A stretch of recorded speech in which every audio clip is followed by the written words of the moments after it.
Welcome, everyone, to another adventure into reality. Today is going to be an open call-in line, but first, I want to ask everyone that is here right now, who did your homework last show? Mwahaha. And how many people going, what was the homework? Did you listen to the show? Did you use effort? Did you discover the power of the swear word revocation? The swearing revocation was your homework. Now, anybody that would like to share their swearing revocation later on today, when we go to do it, or when I open up calls, we are going to ask people to share what their homework is. And we don't want these one paragraph things. So if you are one of those people that is easily offended today, we ask that you put on your mute button for a little bit. The reason we do these types of invocations, revocations that use the whole colorful euphemisms of swear words is to get you at that level to motivate yourself to the next level. And somebody was typing in the chat room that it was one damn hard revocation to do, even when you're using swear words. Swear words have a very unique place in our history and what it does for us as individuals.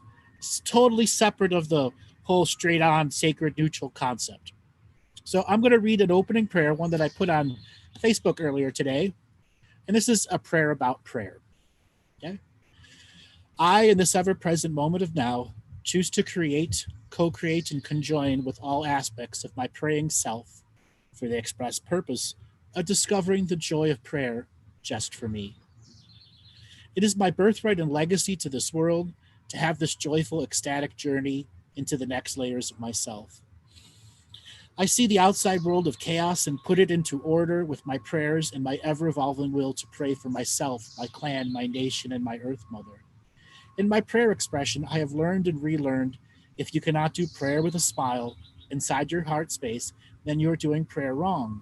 Prayer at times can feel heavy, but it still refills you with joy and renewed sense of connectivity to yourself through your contribution and service with your prayers to all that is, was, and ever will be.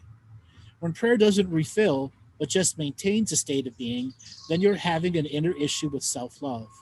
Prayer is the multi-tool to self-discovery. It can show you pent-up emotions when none were thought to be there. It can reveal deep-running currents of flow hidden by our fear to speak out our prayers out loud. It can impart wisdom and dispel shame, blame, and guilt at the blink of an eye.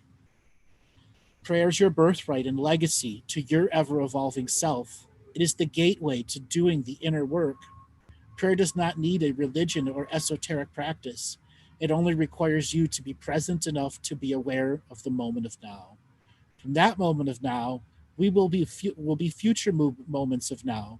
You can learn to make sacred a state of being in which prayer was the medium to enter the boundless lands of self-compassion, the boundless lands of self-nurturing, and with your inner needs you are unable within the inner needs you are unable to express to another person. Prayer will assist you in the world of chaos to not choose a side in the war for our awareness. It will reveal the subtleties of stepping on another's journey and help quell the fire within to be vengeful.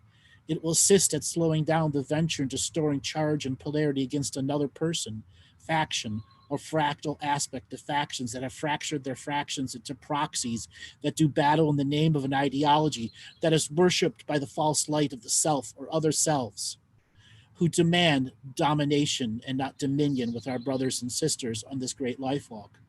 Prayer will help you to not fall victim to the victimizers and abusers if you are willing to stand up to the tyrants proliferating abuse in your world. By standing your ground, you emanate your personal sovereignty and the capacity to love yourself, so the vicious cycle of victim-tyrant cannot live within your field of expression. Aho. Powerful energies there. So we're going to open up the wheel of callers. If you are new to this, you go down to the participants button and click raise your hand. So Robert put up the information if they are listening to us live on Facebook, Twitter, Twitch, Periscope, or any other place and want to come and be a part of the live call-in, you must be in the Zoom room. All the information is there on the screen, and Robert will leave it up long enough for you to go, oh, how do I do that? www or https://zoom.us, and the meeting number is 911-001-1974. And if you want to dial in via phone anywhere in the world, all the information is there on the right side of the screen with the same number. And you still will be able to raise and lower your hand with your keypad. Zoom is an interactive feature, and we have callers all the time from all over the world. And look at that. We got a whole bunch of hands that are already raised there. And if you have homework that you want to share, this will be that time for you to go ahead and share that homework. And if you haven't done a homework yet, bad listener, haven't done your swearing homework.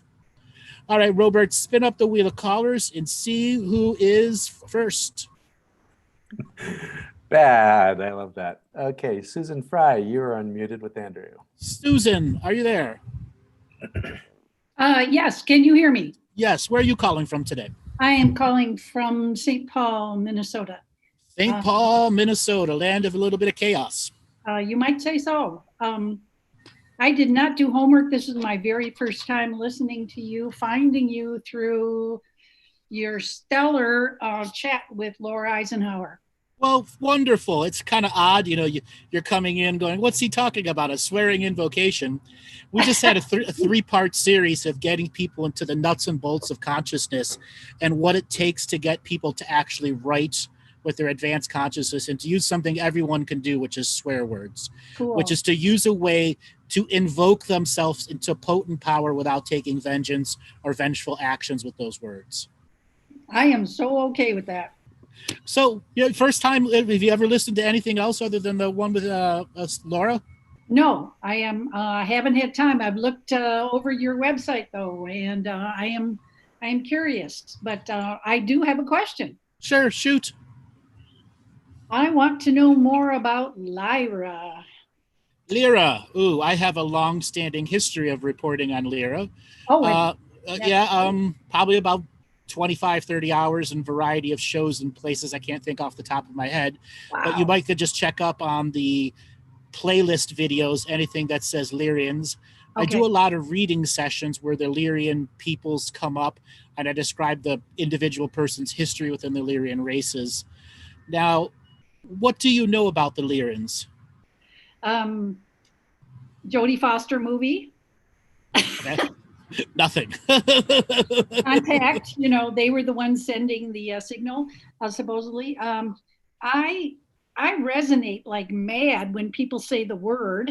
And I have done some meditations connecting the pyramids in Giza, which I had a chance to visit, with those on what I always thought was Lyra, but I'm up for Lyra too.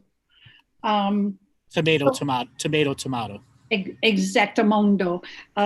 So I have, I just feel a connection. And I also understand that it was like some people's idea that it was a place of the first disconnect of what would become the human race from creator, source, whatever. Is that accurate? No.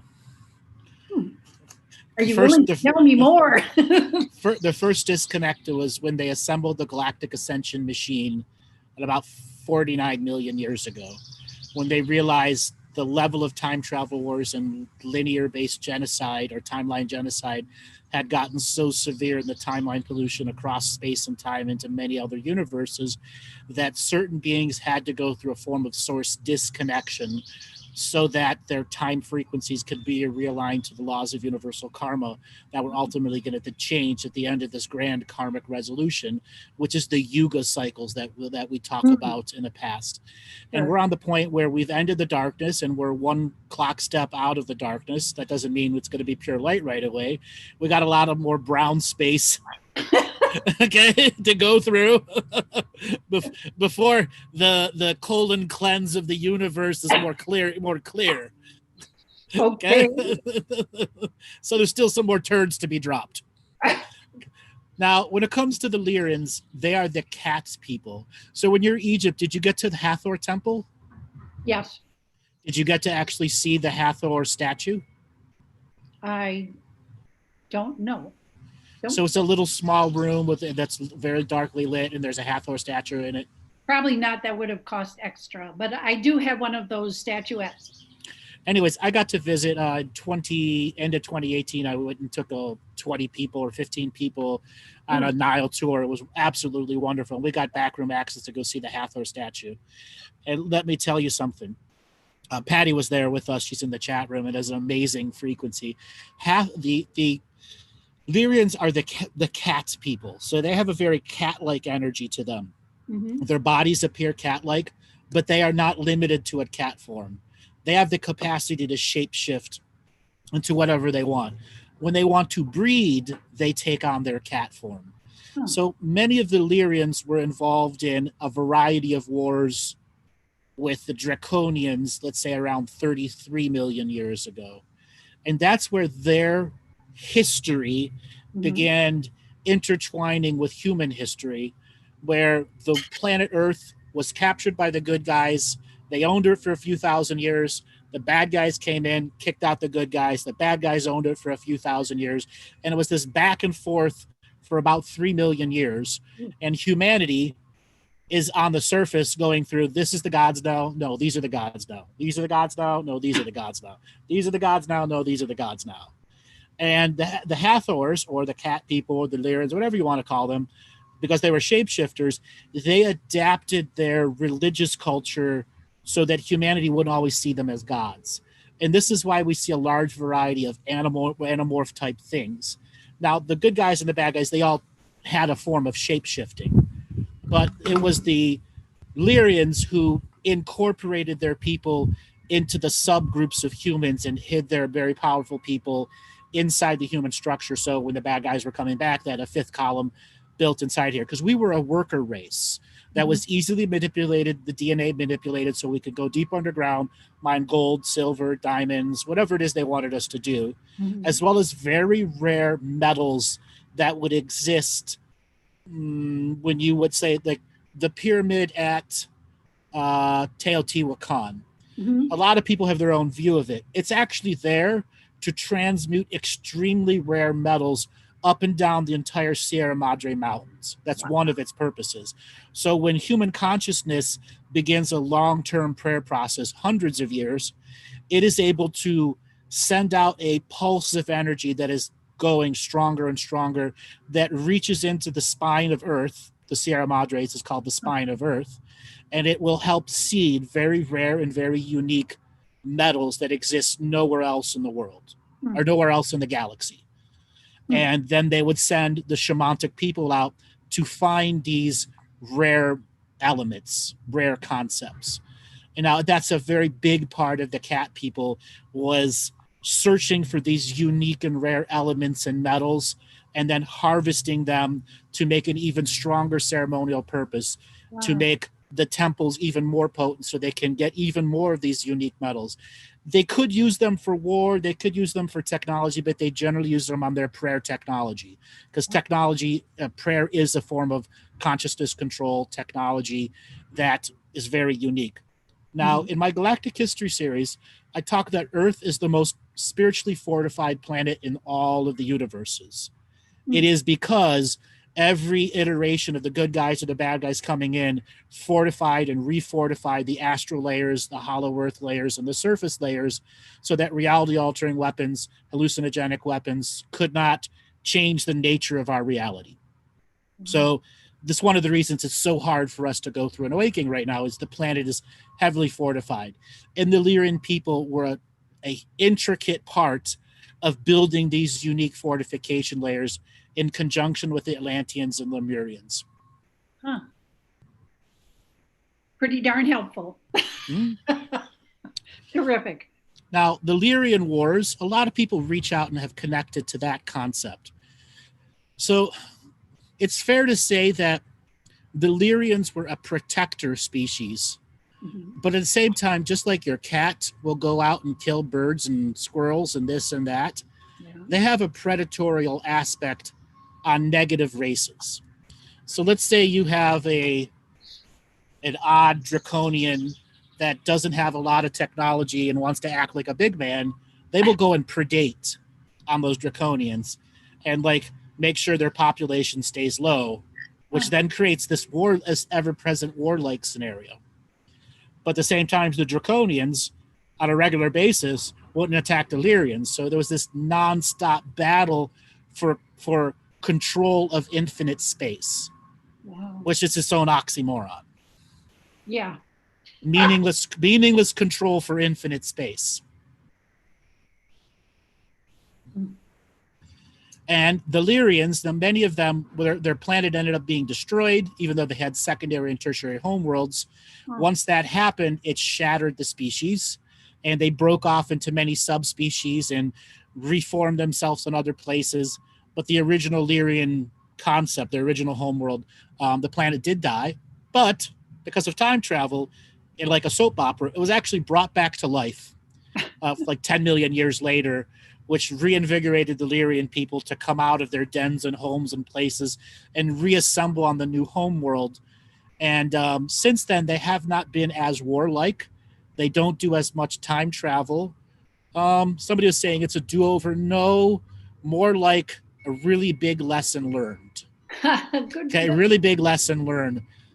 The cat overly played with its food, okay? And the food fought back. Okay? But they also had to learn to their deep impact that their species had, not just here on Earth, but tens of thousands of other species were heavily influenced by them being by their species who used shape-shifting technology to be incorporated in their society, which created this false god motto. So would you say shape-shifting is kind of one of their major characteristics? Yes. Thank you. Yes. Thank you.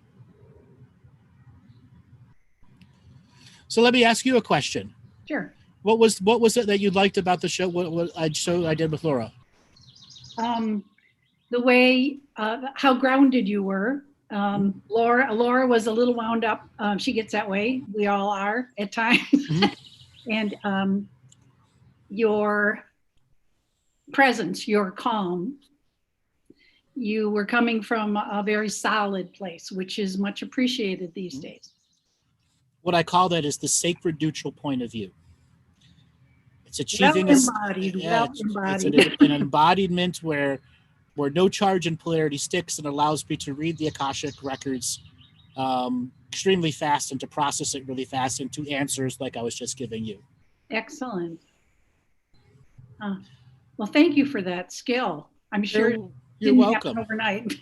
No. Appreciate it. You're welcome. Thanks a lot for calling in, and I look forward for you to having some more shows and getting more under your belt and calling again. I will hang around. Thank you. Okay. All right, Robert, let's spin up the wheel of callers and see who is next. Okay, next person is Donnie, John, and Barbara. Donnie, John, and Barbara, are you there? No. They appear to not be there. Imagine and Barbara, hello. Going once. Going twice. You're gone. They're looking for their homework. Unmuted. They're unmuted. Hey, how you guys doing? We will figure it out the last second because on the previous show, we didn't know how this Zoom app works. So where are you guys calling from? We are calling from Maribor, Slovenia, Europe. Slovenia, Europe. Welcome to the show. How long have you been listening for? Please? How long have you been listening for? For a long time. For a long time. So did you do the homework? No, we didn't do the homework, but I intend to do it tomorrow because here is 0:20 p.m. your time. Yeah, it's 12 o'clock. Yeah. So what did you want to talk about today? We want to ask you about first thing. Barbara had some gynecological problems, and what can you say about that? I need to talk to her to hear her frequency. Hello. My English is broken little, but okay. Well, he can translate for you. Yes. Okay. Yes. What year were you born? Daj si bila rojena? 10/9/1978. 10th of And- September 1978. Okay, and what kind of gynecological problems are you having? She had a HPV virus, and then she was negative. Then some precancer cells appeared. When did they appear? When did they appear? Kdaj so se pojavile? Last year. Last year, but I healed them twice, and they reappeared. And I did her the healings now, and seems like they are gone. But if you can see a little bit more about that. So other than the healing, did she do any form of diet change? No, she didn't. All right, so diet change is going to be a major requirement to be cancer free. Mm-hmm. Because the cells were pre-cancer, not right. cancer. Pre-cancer, but that also means there are still cells in there that will be still expanding to become cancerous. Like even when you're born, a brand new baby has cancer cells in their body, and diet is heavily influenced over precancerous cells. So being vegetarian will be the worst choice for you. Mm-hmm. The absolute worst. So you're going to have to choose a diet in which you are going to get a large variety of proteins, and you cannot live off of protein powder. And this goes for anybody in the cancer situation. You cannot live off of protein powder. You have to measure your protein 40 grams. And it's not all about meat. It's about variety of proteins so that your internal gut organisms have the biggest potential, because it is the internal gut normalcy that's going to determine the antibodies that you have and the nature of the blood that's being produced in the hemoglobin that's being produced by your marrow. Also, hyperbaric oxygen therapy will be the best ongoing support for any money that you spend on yourself. You can buy a home hyperbaric system for about $6,000 and do that twice to 3 times a week. Or if you can get your insurance to pay for hyperbaric therapy instead of mild, advanced hyperbaric therapy at an actual hospital, I would highly, highly, highly recommend, because of the precancerous situation in there, that you get regular hyperbaric therapy. Hyperbaric therapy is pure oxygen, 100% oxygen when you go to the hospital, or oxygen under pressure when you do it at those and the ones that you buy for your home. And what that does is increases the overall amount of stem cells that you naturally produce. And then the normal thing of what oxygen does and how it purifies and detoxifies the body.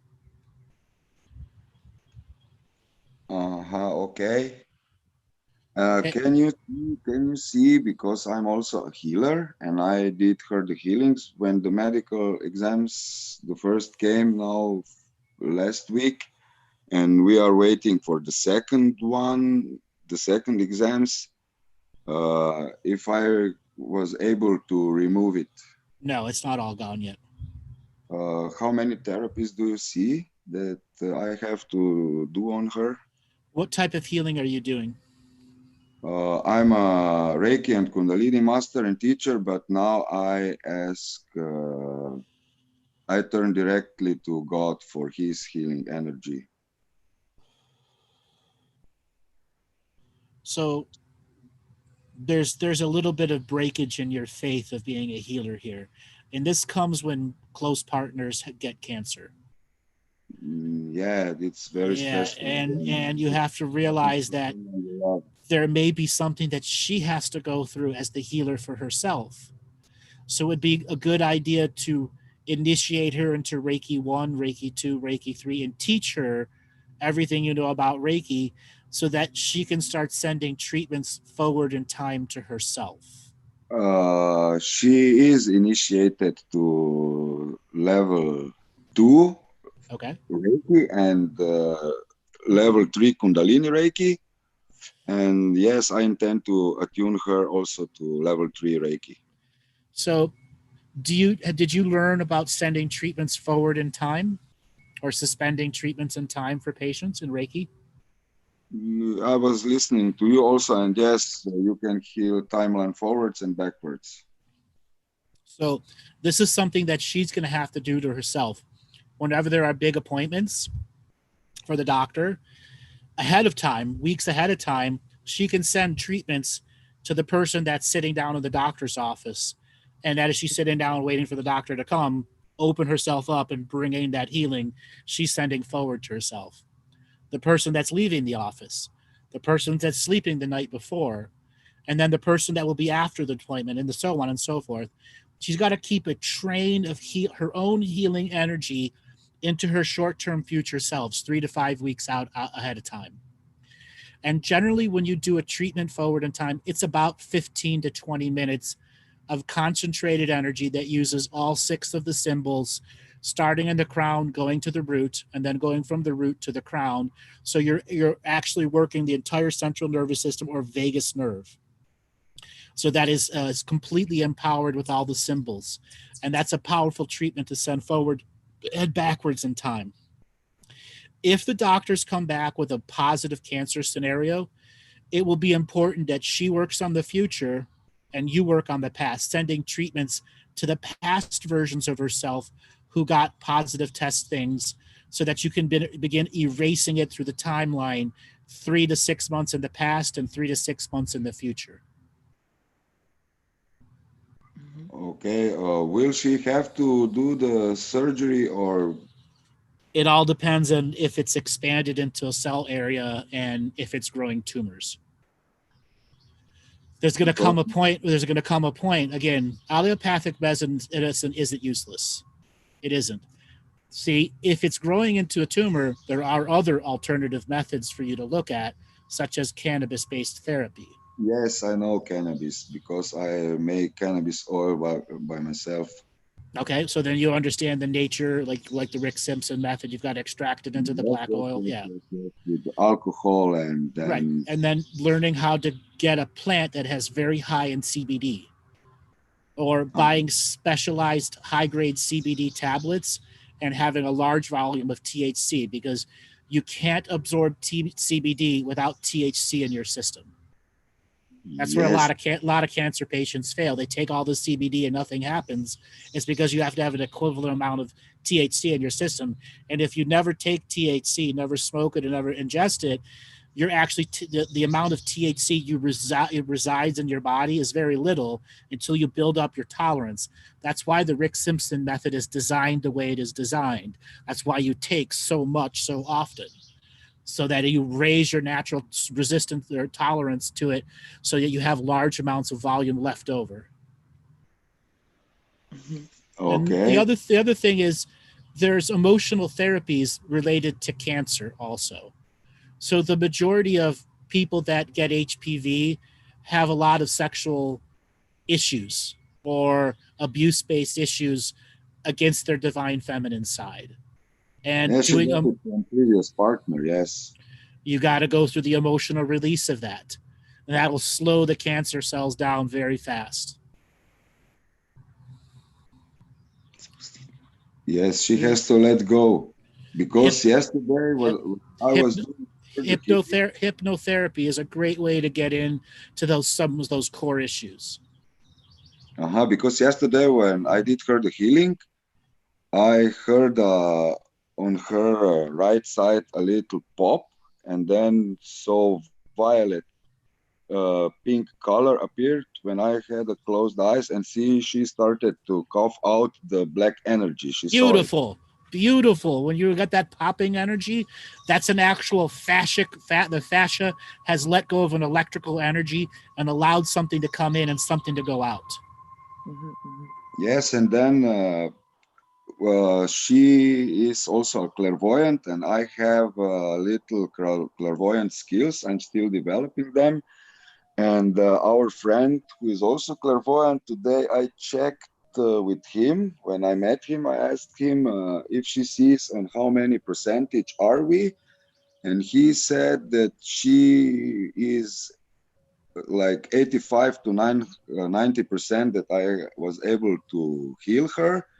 And with today's healing, we say yesterday's, because it's after midnight here. I would agree the 80 to 85% of it's gone, but that remaining 20% can expand really fast and still show up on a doctor's test. We know. We are waiting now. So maybe it's just time to embrace the cannabis therapy for 6 weeks. Now, something else I tell patients who are of a difficult time that they don't want to take all this cannabis and be high as a kite all the time is grow some raw plants and juice the raw cannabis plant. And if you were to get some seeds and just let them grow, male and female, doesn't matter. They don't need to create buds. And you basically, if you have 12 or 18 plants, like a plant, you can, well, like once it gets to the 5 to 6 week thing, you can get 3 to 4 juicing servings out of it, so that you can juice the raw cannabis plant for 6 straight weeks. I told her about cannabis treatment, but she wouldn't take it.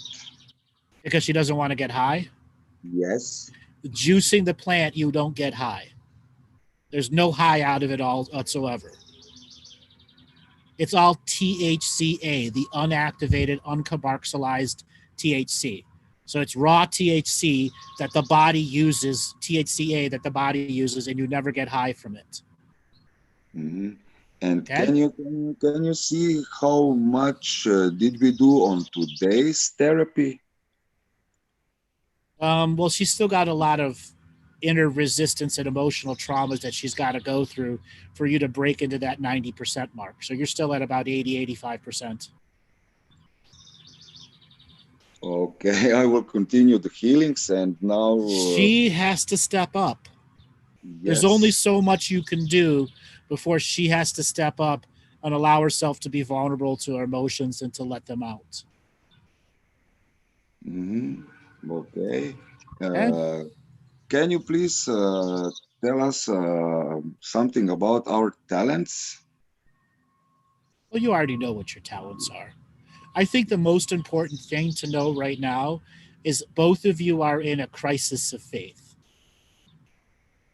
And I told her that, yes, that we are you are both in a crisis of faith, and it's going to require you both to go through the inner journey of getting out of the crisis of faith to get over this. Because let's say you heal each other, but on the other side you come out broken. Who wins? No one. No one wins.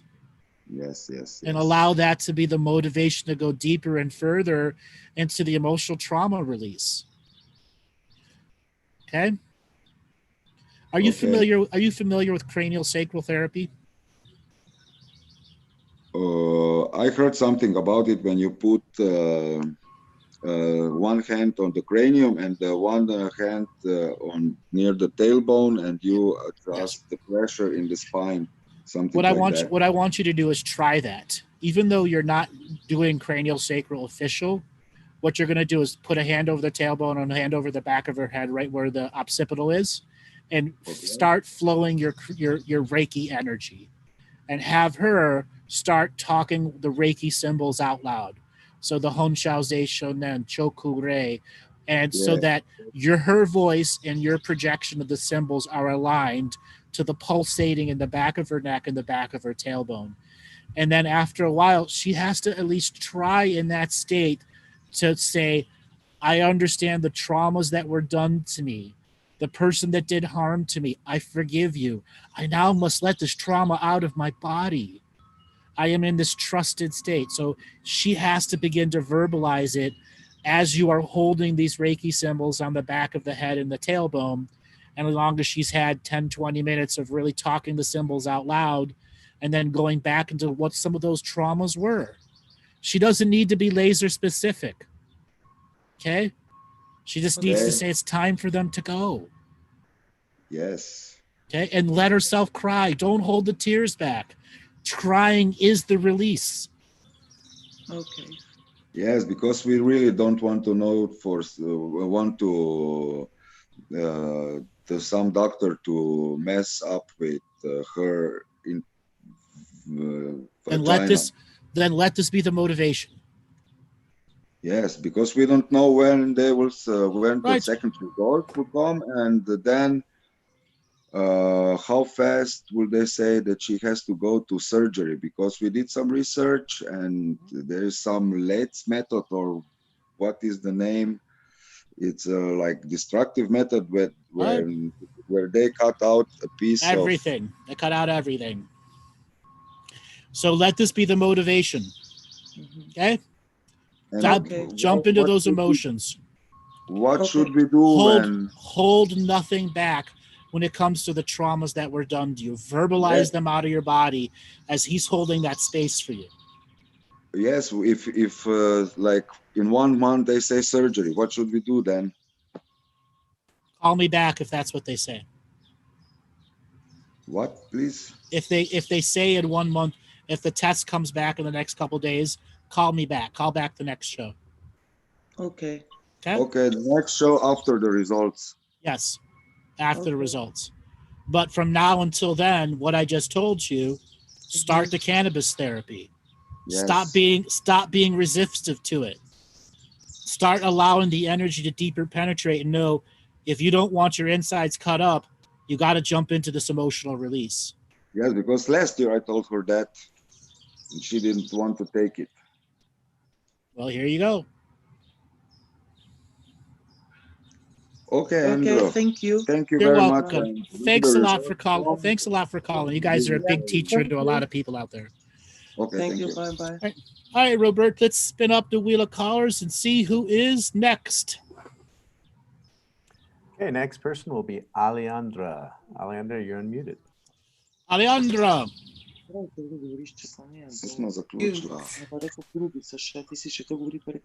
Hello, Andrew.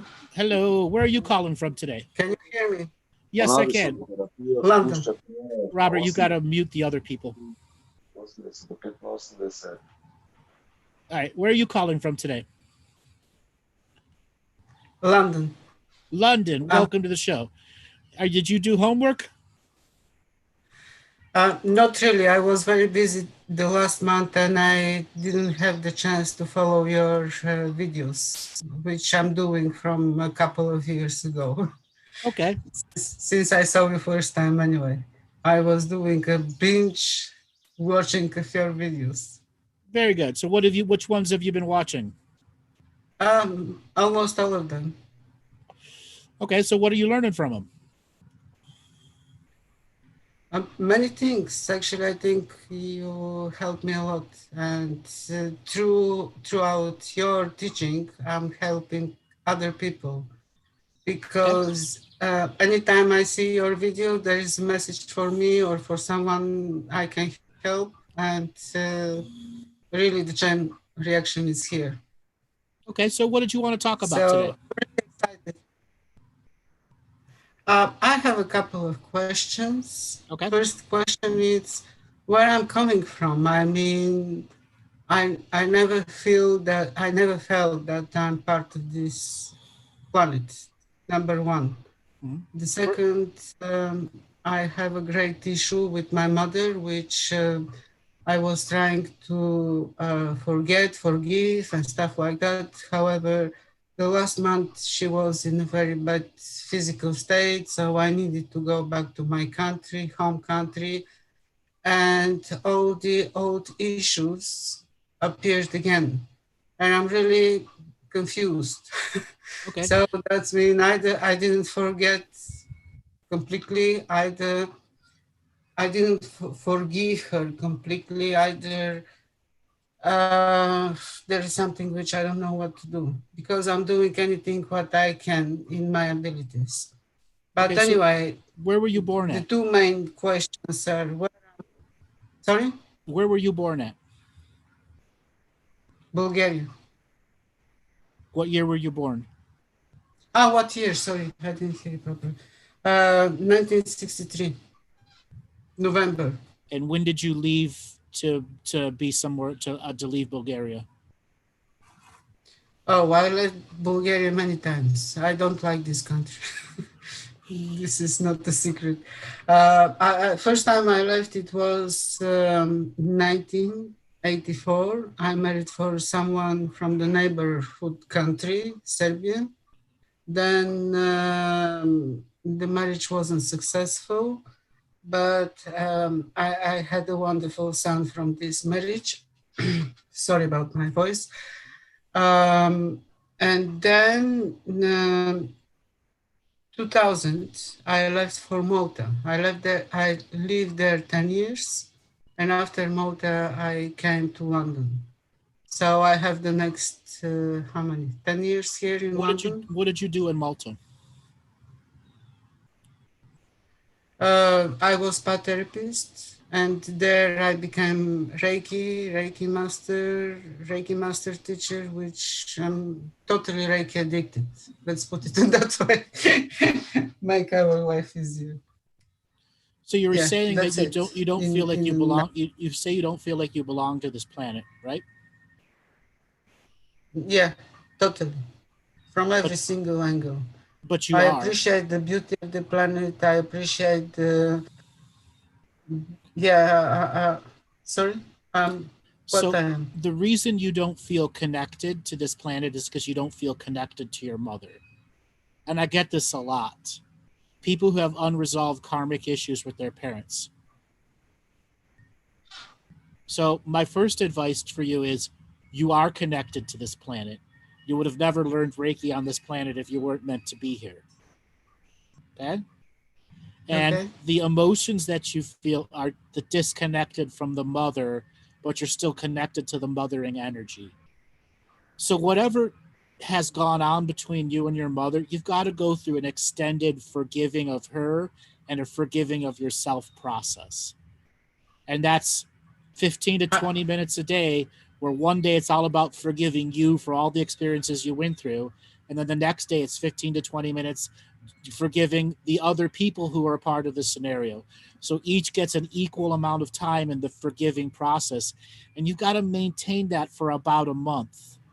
And what that will do is give you a brand new connection to the planet that is around you, that has been feeding you the whole time. But because you have this energy stuck in you, you aren't able to see the nature of connections that you have and the connection to nature that you have.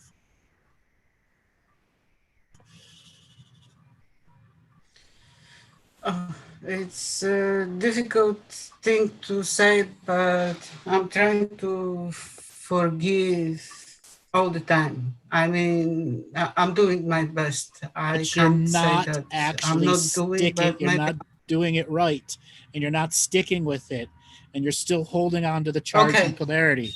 This is why you literally got to stick with it for a month. Yeah, you got to really make it mean something to you. And when you're talking 15 minutes, I'm like, I forgive myself of this experience. I forgive myself for going through this experience. I forgive all those that affected me here. And you got to use specific names or specific situations so you can start neutralizing the charge and polarity that you have. I will share something with you, which can, the way you're saying, I like this, you've been a teacher to many people. I did an exercise. This exercise was writing a letter to someone who I'm angry at. And in this letter, I'm saying everything I'm angry at and this and that. So all the bad stuff, it's on the paper and it's written. And then afterwards, I'm doing the next letter. I mean, the bad letter, I'm burning it. And then I'm doing the next letter, which is I forgive you. And I did it for almost everyone who I think hurt me in my life, but only with my mother, I cannot manage with the situation. And then that's what you have to stick with a month. There's such a resistance in you about your mother. You've got to go push beyond your comfort level and go really, really deep into that journey of why you can't forgive. Okay. And what about her herself? Because I can see that she is not aware how much she is hurting me. She's just not aware. You can't do anything. Can I help her? You cannot do anything for her until you've done the work on yourself. You will only fall victim to the scenario that there was before. Okay. I understand that. Okay. So in a nutshell, I'm earthy people. I'm not from somewhere from the universe and stuff like that, because you are, but it doesn't matter in the state that you're in right now. The state that you're in now is the inner work on mom and the inner work on why you couldn't let it go. What might help for you is doing a past life regression and get some of the revelations in your own voice about all the times you and her have been odds, lifetime to lifetime to lifetime to lifetime to lifetime. Okay. And forgive it all. So there's a clean slate. And then after you've done that, are you really going to be able to help her? If she gives you no room and keeps beating you up, no, you can't. You can't get tangled up in it again. Especially right after you get yourself out of it. That person, and this goes for everyone that's in the same situation, they've got to give you room too. And if they're unable to do that, you can't continue to entangle. All you can do is use your standard form of love and prayer that they can get through with it. Okay. This helped me a lot. Thank you, Andrew. I am immensely happy and grateful that I had the chance to talk to you. Don't go just yet. I got one more thing to you. What do you do for a job? At the moment, I'm not working, but usually I was a carer, I was a spa therapist, everything what is connected with helping people in any single way. You need to rediscover how to do that. And you're wasting a lot of your time if you're not in the caregiver healing mode. And I might even say to you, if COVID wasn't here, move back to Malta. London is not doing you well. Okay? Okay. Okay? I'll think about this. Think about that. Okay? You're meant to be working at a high level as a healer and not being toiling away at all the side stuff that's just taking away from the greater you and the great good that you can do. Okay? Focus on your Reiki. Use your Reiki to help you go into that, helping that forgiveness energy. You can focus the Chokure symbol on your heart as you're talking out all the things that were done to you so you can truly forgive them. Bond with those symbols. Use them. They're there for you.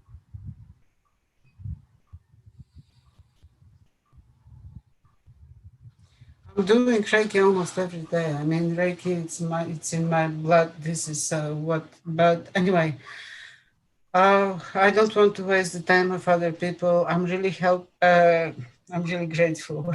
Thank you for calling in. All right, Robert, is there anybody that's raised their hand that has done their homework?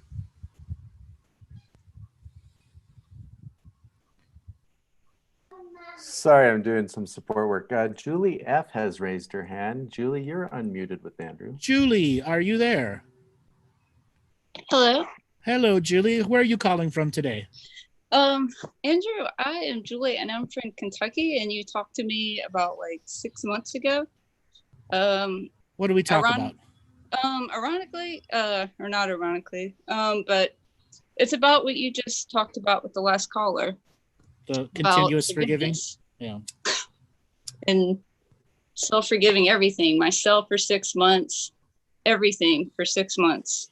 Did it work? And that's why I'm so excited. Oh, wow. Holy tell us your story. Share with everyone.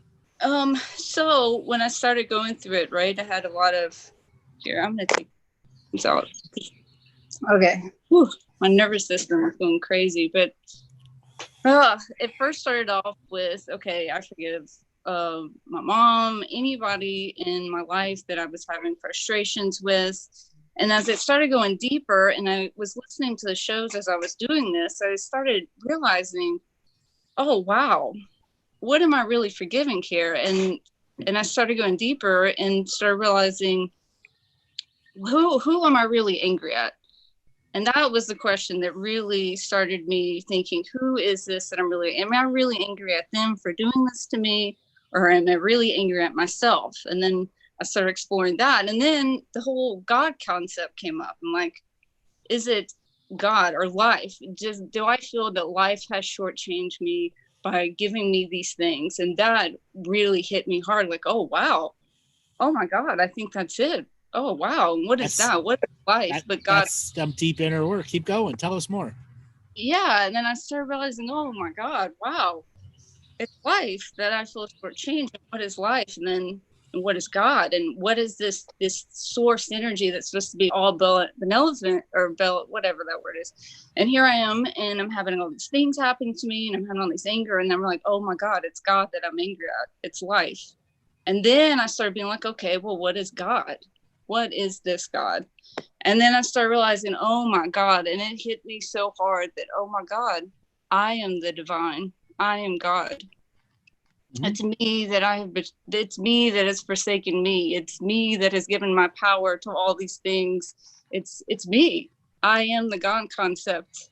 And I realized that, and then it hit me even harder when I realized, oh my God, that's where the blame game comes from. It's so easy to look at things outside of myself and be like, okay, well, it's that's fault, it's God's fault, it's all these things when they're outside of you, when you take no responsibility. Because it's a really big punch in the gut to be like, oh my God, I'm God. Wait a second. That means that I am fully responsible for all these things.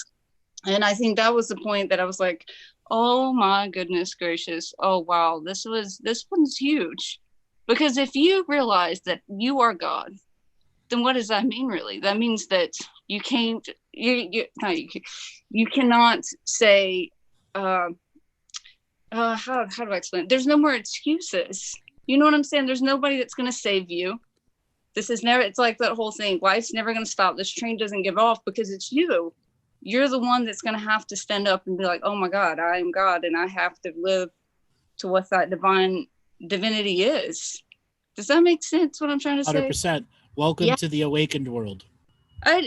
And it's so crazy. Like it wasn't a concept. It wasn't like this thing that you read in a book and you're like, wow, okay, that I get it. You know, I'm one. You get it from those aha duh moments. Yeah. Oh yes. And it hit me huge. And that is what brought my forgiveness to a whole new level. Because at that point I realized, and especially these past 3 shows you've been doing, oh my gosh, totally was right on point. Because at that point you start realizing that these are, and stop me if I'm wrong in my thinking or processing here, but it just seems like, oh wow, these contracts that we set up, it's so easily to get these emotions attached to them. But if you really start looking at, you are the divine, you set up that karmic contract to learn that, just to learn that one thing, that you are the divine, and you chose in that moment, no matter what happened to you.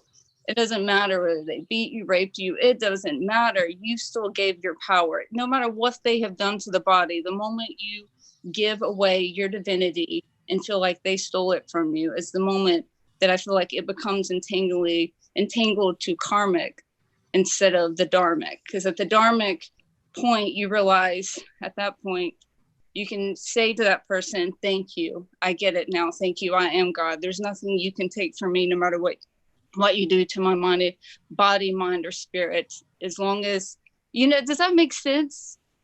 Absolutely. And I was like, oh my God, this is crazy.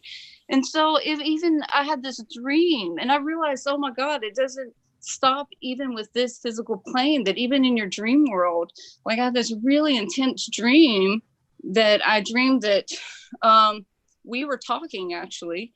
And all of a sudden we were just talking about death and something happened and you said something and I was like, oh, well, Andre, you know, death doesn't really exist. And you're like, well, it does in its own perspective of what those people believe. And I was like, yeah, I get it. But on the greater aspect, it doesn't, right? And at that point, you completely switch your demeanor and you completely switch your demeanor and you're like, well, let's get on with it. And I was like, oh, whoa, you know, I thought you wanted to be a friend. You're like, no, I don't want to be your friend. And at that point, I inadvertently consented and to energy work, which at that point I realized, oh my God, even in your dreams, you have to be conscious to say, no, who are you really?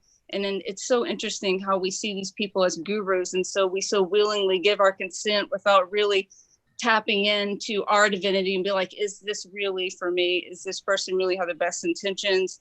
And like you said, prayer, right? And there's a guy named Daniel Brinkley. Mm-hmm. He talked about prayer that was beautiful. He said it's willful, deliberate intention.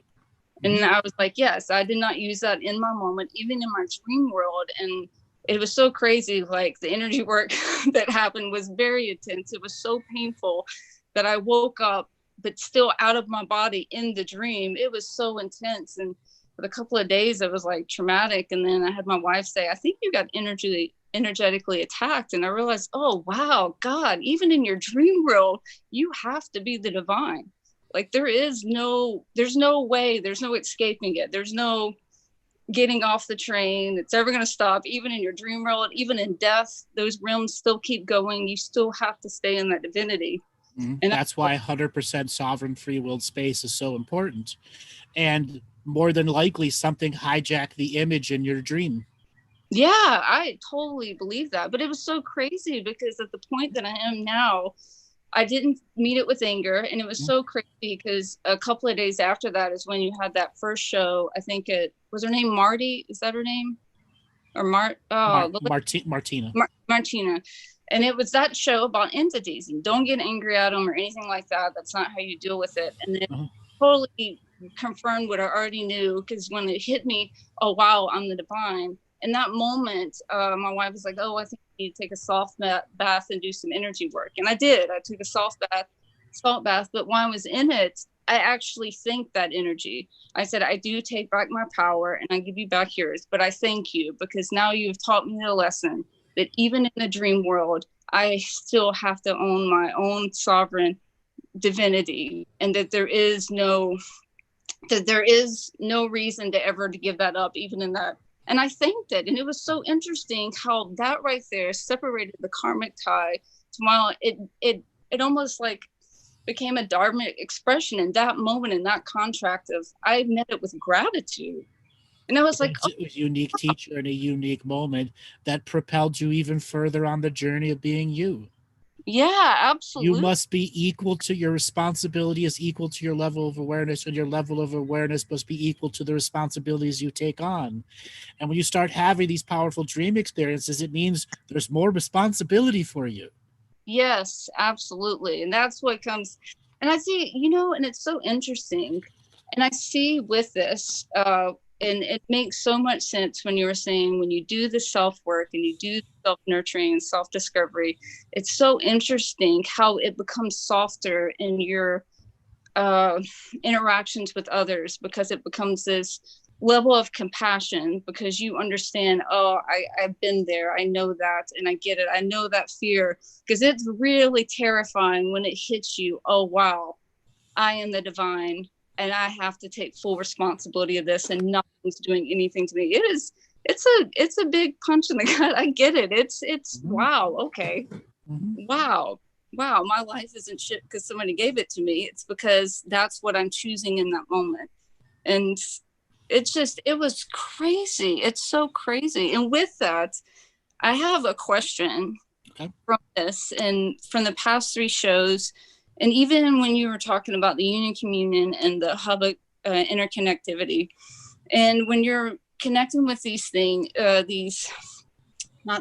don't know the word for it, when you're connecting with other energies outside yourself, and you understand they have their own free will, they have their own agenda, and all these things, right? And so when you're opening yourself, right? Because I feel like, and again, help me if I'm wrong in this, when you're doing that, are you asking like, hey, we're all one, we're all in this community, you have different levels of knowledge, and let's all meet together, let's exchange knowledge to further our understanding? Is that what are you relating that to the union and communion consciousness strike? Yeah, and the hub interconnectivity, it's like, you have to learn to open yourself up like a flower long before you can open yourself to those dreamtime societies, energetic societies.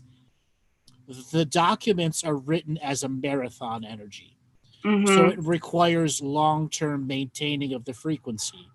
So a lot of people who do the consciousness strike, they spend all this energy, they feel great, but then their frequency lowers a little bit here, and spikes and lowers and spikes and lowers, and it leaves openings.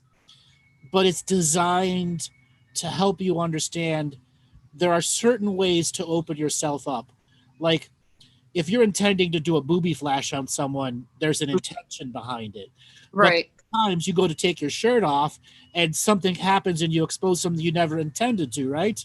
Right. Yeah. And that can easily happen when you are unfamiliar of how to open your energy up. It's why I wrote the contract revocations as another subtle part of letting down the negative energy that surrounds you, taking off the shell and the armor, willing to be vulnerable to your own energy, but still protected. When you go to work at a higher consciousness level with the concepts that are in the Union and Communion Consciousness Strike, you're sharing the common thought. And that common thought is the universe is sharing these concepts. And it's what helps everyone connect to the same universal source through the same universal moral code. So that's the medium.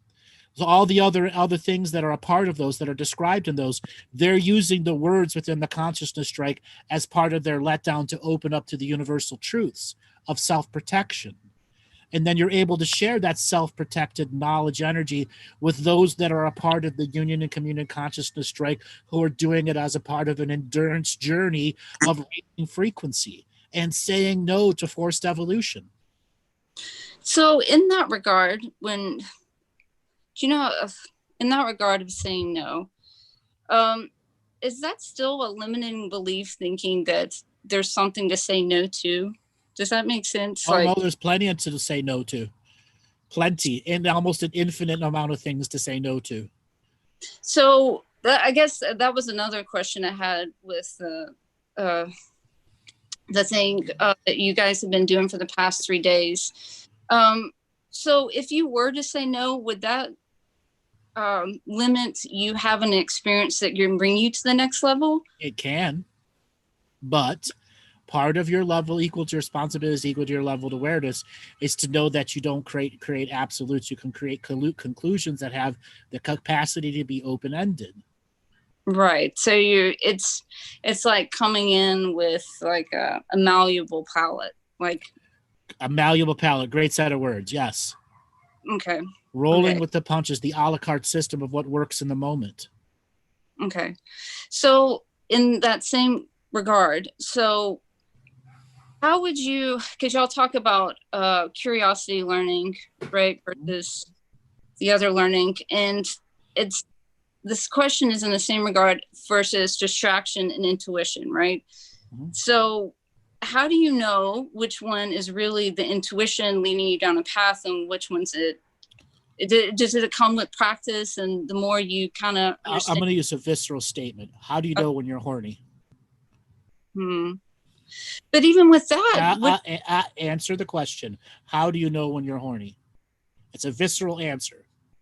I guess you feel it. Where? Right. In your body. Okay. So how do you know the difference between curiosity? It's ephemeral. It's in your aura. And how do you know what true educator learning? It's inside you. Want, need, desire. So you feel it more internally than as far as something that's like a bright, shiny light outside your body. It's ephemeral. Yes. Transient. Okay. And so I have another question, if that's okay. Sure. Go ahead. Great. You're teaching a lot of people right now. Okay. So again, with this opening up during that process of the 6 months that I opened up, and again, it was something that I felt, again, that intuition versus distraction or what have you. I felt at the moment, I felt it's intuition. So I'm just going to go with that I opened myself up because I was healing so much with just that huge, like I said, realizing, oh, wow, I am the divine. And even in death, this train doesn't stop. So I better stand up and start living intentionally and forgiving. At that moment, I had felt this inspiration to go outside, and I prayed to the past me's, the future me's, and the present me's. And I said, look, I'm here to heal. Whoever's wanting to heal, please come and let's heal together. And it seemed like, man, like maybe 1 or 2 months after that, like it was so crazy. Like I would wake up and it's crazy. Like all of a sudden the lower half of my body felt like a frog. And I was like, well, that's interesting. Like I could feel it. I could feel the legs, the feet, everything. I mean, my legs were here, but I was like, this is so crazy. The half of my body is a frog right now. And so I started doing energy work with that. And I went to an energy healer that I went to, and she started working with it. And then like a alligator showed up. My body turned into an alligator in the session. And then one time I was just watching TV with my family, and all of a sudden I felt this huge pain in my chest. And my chest didn't feel like my chest. It felt like a turtle, like something had shoved under my breastplate of a turtle. And I had to go into the bedroom and just weep. And then when I started weeping, I started seeing all these turtles show up on the shore, like we had been attacked or something. No, and you were blessed. Yeah. All of this stuff is animal-morphic energy. And these are spirit guides that are coming to you that are animal spirits that have a great teaching lesson to you. And they needed to get into your DNA so you would have what's called DNA-based telepathy with these teacher spirits. Totally different. It's not normal telepathy you think about. It's DNA-based telepathy with the master chief energies of those species.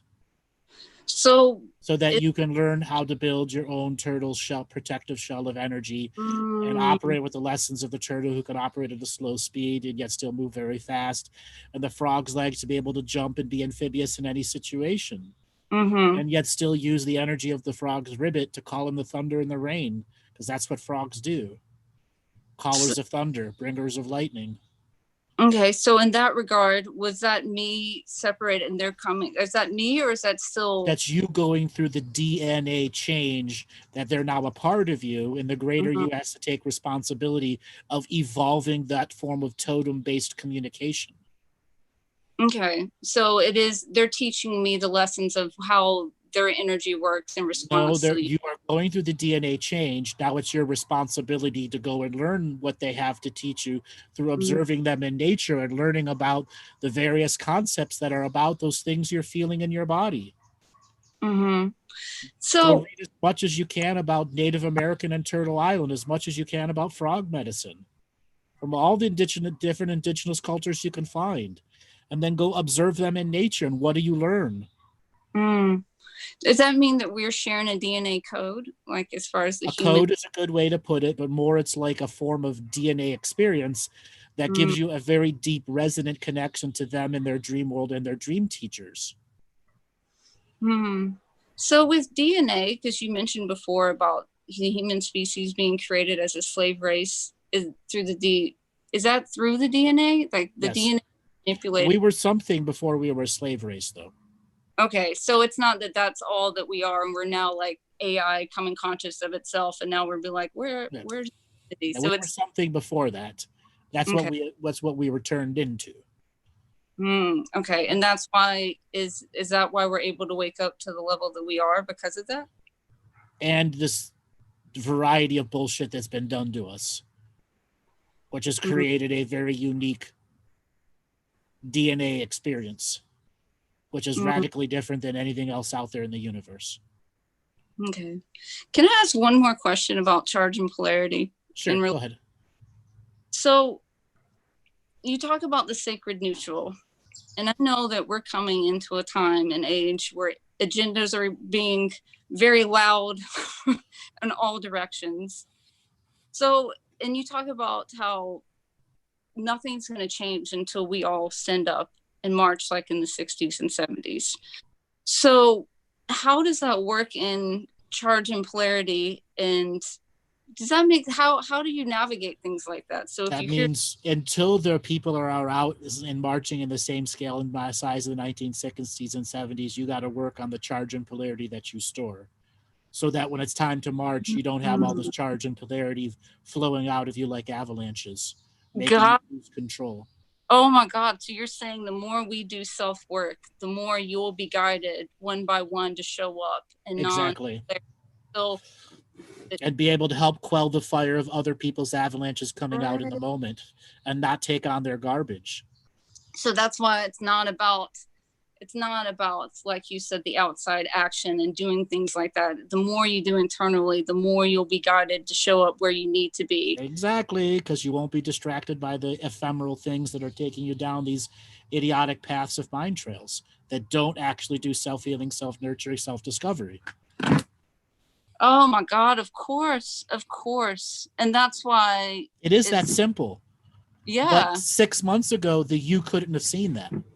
Yeah, God, no. I mean, I was so blinded by, I didn't even know I had anger. I started wearing those, I listened to your old shows about the salt and the sage and the silver, and I started sleeping with that on my spine and my neck, and I would wake up so pissed. I mean, like, so. It revealed a lot about you. Yeah, I mean, just the sun coming through my window was, I mean, outraging. Like, and so invasive. And I was like, what is happening to me right now? Oh my God. But I mean, but it's so crazy. I'm so glad that I did that. I mean, that's the illusion of anger anyway. Most people feel like anger is its own emotion, but when it comes down to it, it really is just sadness. It's a sense of loss, you know? So what do you have to say to all the people that are just about to go on their 6-month forgiveness journey? What advice do you have to give to them? So they have a little bit of an easy button.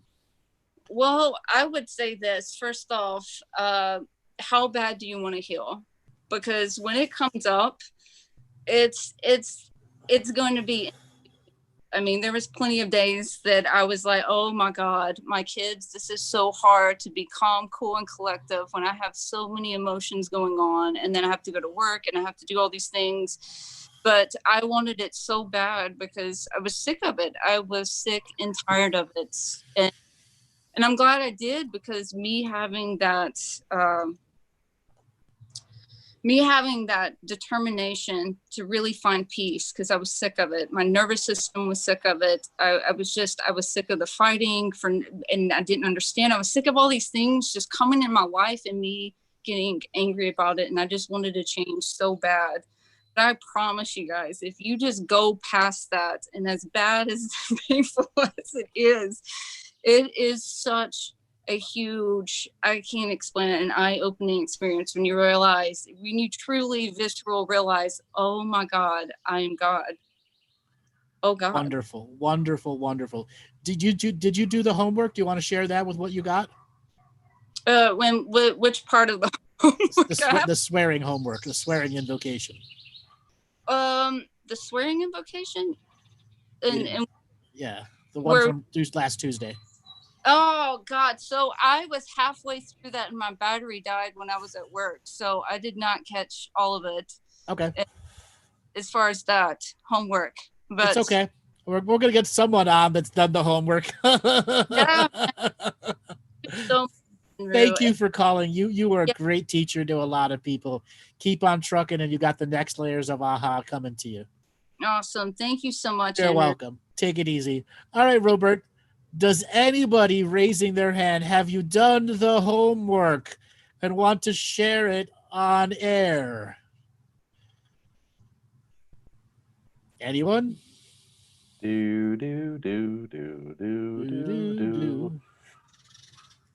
Gabriel. Let's bring Gabriel on the line here. Gabe, are you there? How you doing? Doing great, Andrew. How are you? Great. You're still in Las Vegas? No. I'm in Bell, California. Bell, California. Wrong game. So, do you want to share your homework? I do. So, first thing first, give a little setup. Well, how hard was this to write? You know what? I jumped on it right after the last show, so I got like the first half right out of me, and then I set it down and got back to it after work, and it kind of morphed from an invocation to a revocation, so I had to go back and edit it. Okay. But you would be surprising how hard it is to kind of force those swear words in there. Mm-hmm. I thought about looking in a thesaurus, but then I realized you're not gonna find swear words in a thesaurus, and at least not an alternative. So there's obviously a lot of repetition because we use the same words when we swear, right? Right. It's pretty common because they're there to enforce. So once again, if you have delicate sensibilities, hit mute. Definitely. This is a powerful teaching of how swear words can help the spiritual person move forward. Go ahead. Lay it out. All right, here it goes. Summer solstice invocation.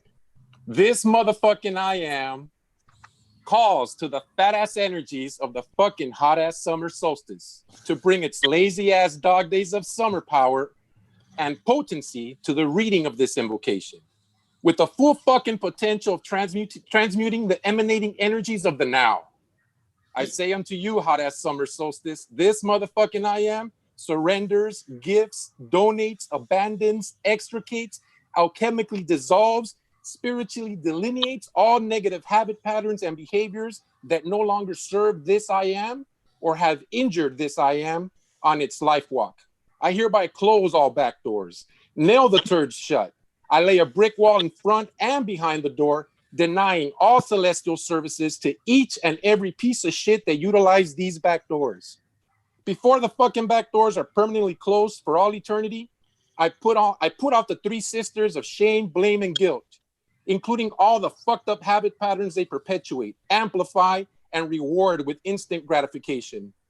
I deny the fucked up ass sisters and all their bullshit space and time equations in any frequency of time that this motherfucking I am or a particulate fractal of this I am has, is, or will ever exist on. In every dimension, timeline, phase of existence that this I am has, is, or ever will fuck shit up in, on, or around. I call to the transmutation powers of the sun of this hot ass day to invoke my damn rights as a being on a life walk, awake and aware of the fucked up impositions I have inherited. I reject the fucked up impositions and return them to their creator so that I may find remedy and resolve. If their dumbass cannot extricate their head out of their ass and figure it the fuck out, this motherfucking I am is outside of their bullshit time-space equation that made a feeble attempt of planning my lifetimes, one after another, in a piece of shit attempt to relinquish the unvanquished dreamer of peace. They thought they had it all figured the fuck out. Their dumbass thought they had played every fucking move in the book. But they are too stupid to realize that that this I am speaks of is not in a book, but in a heart space awareness. Their ass has spent every moment trying to outmaneuver all that has been created. But the unvanquished dreamer ceases to stop dreaming, eternally outcreating the creation, adding more pieces to the puzzle, extra spaces to the game board, variety to life. Their ass even thought hitting the reset button would fix this fucked up mess. Wrong again, dumbasses. What they failed to understand is that perfection is never perfected. And it is that fucking imperative their stupid time and energy would have best been invested in. Attempt to have existed impeccably and stop to smell the roses along the way. That is, unless their ass backwards DNA skin suit has allergies. In that case, they're just fucked. From one fucked I am to another, I say unto you while I leave you no vestiges in any time-space equation. You too can lay your burdens before the fucking fat-ass sun on this hot-ass summer solstice and declare your freedom from all impositions. Let the solstice energies transmute those motherfucking pieces of shit into life force energy so that we can all release the bullshit burdens and enjoy our life walk with the fucking power and potency of the solstice energy themselves in the now. Aho, motherfuckers. Fuck yeah, that's awesome. That's awesome. That's awesome. You get 10 stars for that. Hell yes. Hell yes. Hell yes. Made you feel good to write it, didn't it? It really did. You've mentioned a lot of times how we should sit down and write down these revocations. And in my head, I always thought, how am I ever gonna create that?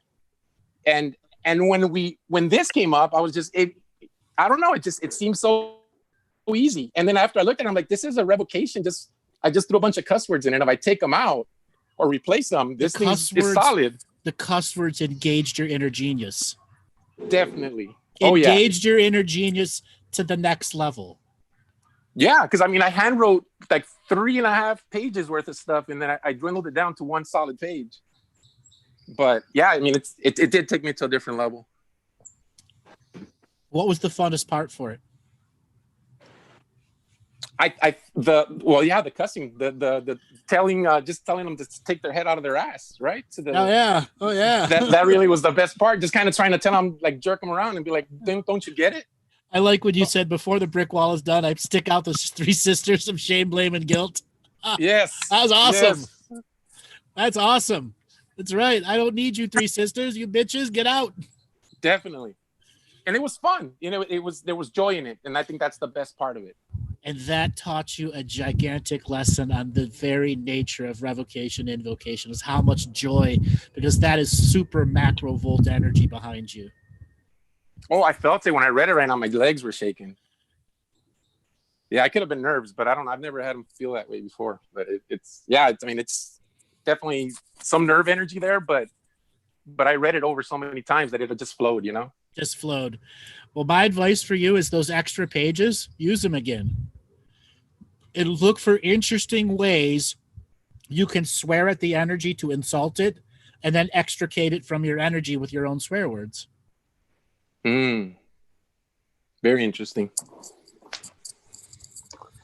Definitely. There's a lot more teaching in colorful swear euphemisms. Okay. Yeah, I could see, because like I said, I think if I really put more time into it, there's more refining that could be done there. And there could be some very meaty words that can be replaced for some of those swear words, Fuck yeah.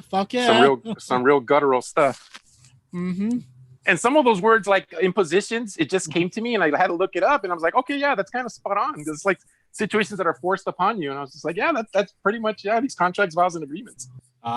Once again, your inner genius had a permission slip because the swear words were there, and your wordsmith genius just flowed.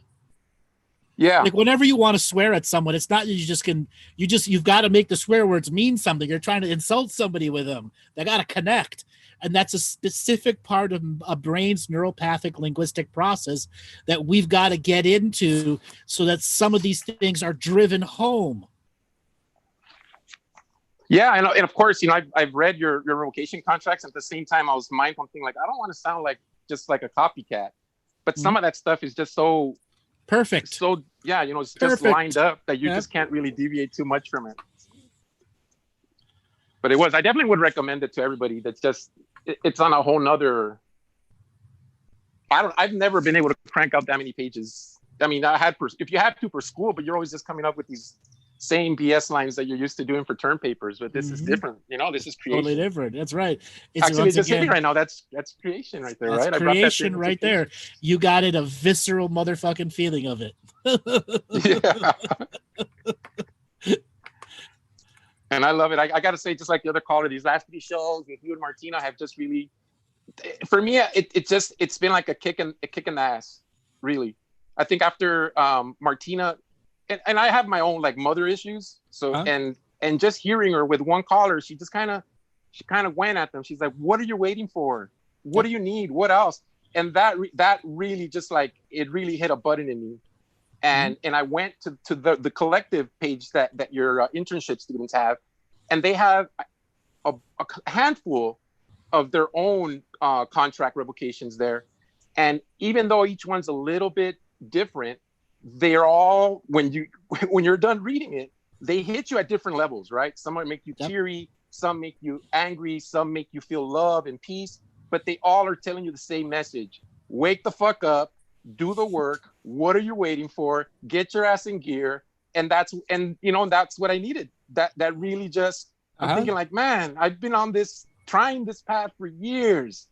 And I always tend to get derailed or always kind of set it aside. And there was something there that they said where it talked, and you talk about it all the time when it comes to courage and how you have to have courage and how you have to step up. And I'm just thinking, I've run and completed 5 marathons, and one of them with 0 training. And that was more for my kids, where I just kind of wanted to show them that, if you don't mind, it doesn't matter. If you set goals, you can accomplish them. The mind will overcome it. I got some really nasty blisters that year when I finished that marathon. But I got it done. And then all I was thinking is like, this is like the marathon of life, Gabe. You just got to get in there, and that you could do it either way. You can train and do it the right way, or you can just do it and suffer. And I said, no, I know the smarter thing to do here is to train. And it's just, and then I said, okay, synchronicity. Hello, doorbell ringing. Open the door. Exactly. Open the door. And now you just had this super macro volt experience that solidified all the messages you've been learning. Yes. Okay? Yeah, that to me proved to me that, hey, it's sinking in. For me to be able to crank that out means that this stuff is, I'm resonating with it, and I'm holding it, right? I'm holding this information. Right. And it's not it's not a motherfucking term paper. It's your life. Yes, definitely. Not a term paper. It's your life. Oh, no one's gonna judge it but you. Yeah, and I was proud of it. I mean, that's why I said, if I did this much work, I want to share it, and I want people to hear it because I'm proud of it. And I know it could be better, but I mean, for the quick turnaround, I said this is pretty much where it needs to be, I think, for now. So I would like to get a copy of that. So I'm going to have Robert connect to you on in Messenger inside the Zoom, and to get a copy of that from you. Everyone that's done the homework, the top end ones like this, we're going to put up on the website so everybody can begin to use. Okay. Oh, very nice. I already have it typed up and everything. Great. All right. So hang on the line. Robert's going to message you. And I want to see who else has done their homework. Is there anyone that wants to step up with their motherfucking homework? Or is we all got a bunch of pansies out here? Well, we have one person or two. Andrew and Donna. You guys yes, I remember them. Have they done their homework? Andrew and Donna, are you there? Hello. Hello. Have you done the homework? We've been slaving away at it. Wonderful. Who's going to read it? Donna's going to read hers. Mine's in progress. And then we realized we should have just made a combined one. How long is it? Mine is about 2 pages. Perfect. Go ahead, warm up your voice and lay it the fuck on us. All right. Solstice, celebration of light. I, in my ever-present moment of fucking now moments in all directions of time, greet the light as the light of the creator of all fucking materializations and manifestations. I could fucking, oh no, I can't read my own writing. Muster. Okay. As the light of the sun shines fucking long and hard on this solstice, we recognize that the light within me too shines. I wish to uncreate any fucked up realities I may have chosen to experience in all directions of time, past, present, and future. I wish to cancel, clear, delete any allegiance to any false fucking light that only boosts the super fucking ego, causing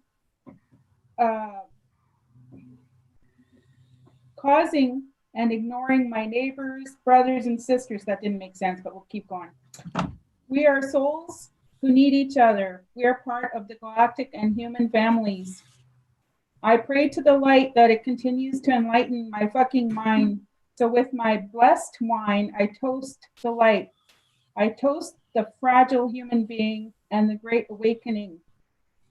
The infinite I am presence in every fucking moment of now. That's page 1. Our presence on this planet is supposed to be a fucking gift. Only with the power of the I am can this be so. I toast to the light that has come this far. I celebrate soul family, soulmates, and loved ones that make this journey worthwhile. And to all of the confusion, defeat, malaise, any darkness, I say to you, fuck off and transmute in the fire. To all of my ancestors, may I garnish faith and strength with you by my side to raise my vibration for ascension and for any future generations of my DNA lineage. Thank you for your light and wisdom and the healings so far. Thank you for being around my earth walk.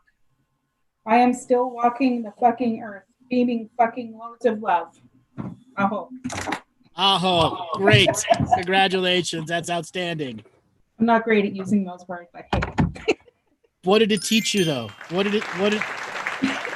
Thanks. I don't feel I deserve that little jingle bell, but yes, you do. What You it taught did- me Yes, is you do that deserve I'm it. putting out my truth and looking at it on paper and then sharing it is very empowering for the soul. It's not about me, really. It's about the soul, right? The soul needs to be. No, it's about you. The soul's just influencing you. The you accept that it's the soul. Right. So it didn't make me feel negative in any way at all. It actually made me feel more alive and more claiming my life on this earth. Did it put a smile on you while you were doing Absolutely. it? Then you just jumped into macro fucking volts. Thank you. Okay, you plug directly into the universal source. Yep. It's good. It's very, very invigorating. Wonderful. So Andrew, you want to try yours? Okay, I'll try it. Okay. On this eve of the solstice, I call upon Creator and the great spirits to help in the ever-present moment on this fucking earth plane of deceit and deception from the dark agendas. We send out great healing energies and awareness to the fucking lying cocksuckers that are trying to keep us down from our ascension process, from raising our vibrations. I send you everlasting fucking light.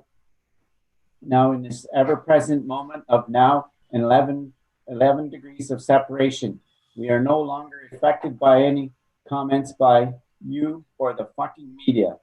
The new energies upon this fucking plane of existence are a welcoming blessing, clearing the old paradigm energies that were beaten into us in our younger adolescent lives by the fucking education systems of old paradigms.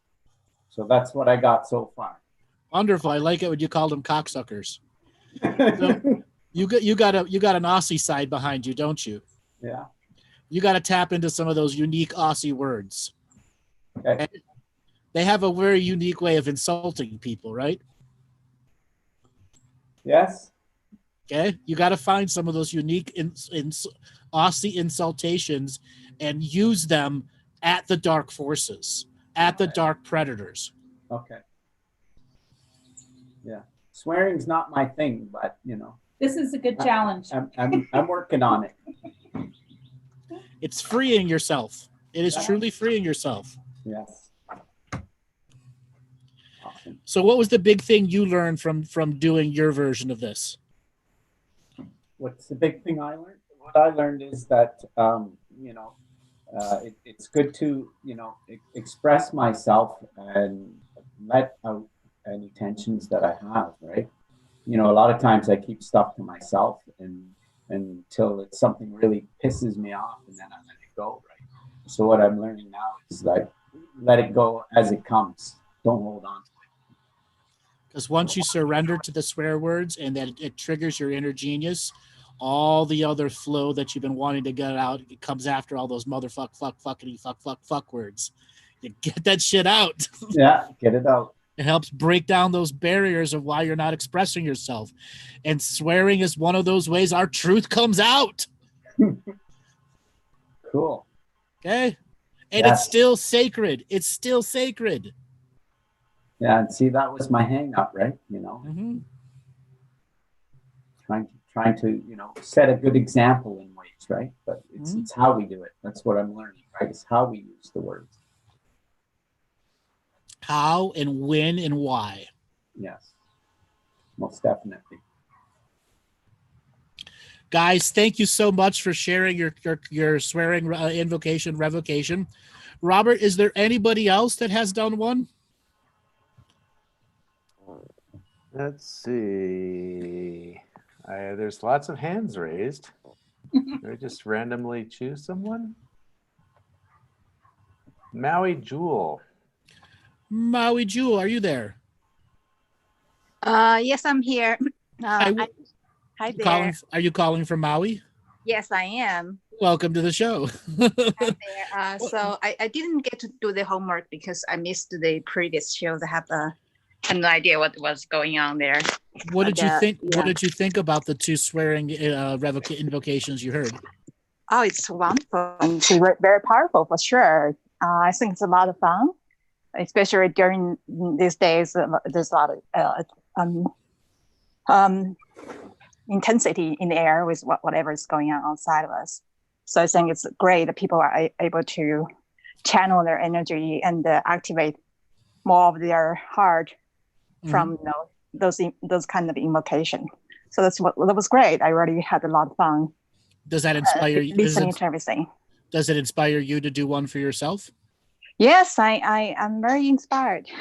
I was even thinking about maybe having some of my friends joining me. Maybe we can all contribute in creating, there you go. creating exactly. something. There you go. You can make a mass swearing invocation that you never know might help change the whole fucking world. Yes, absolutely.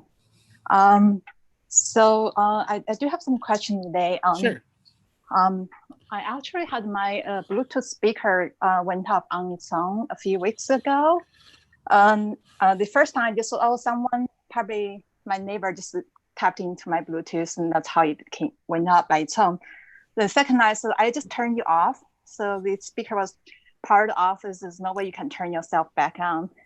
But anyway, you turn yourself back on and play some kind of loud music I wasn't familiar with.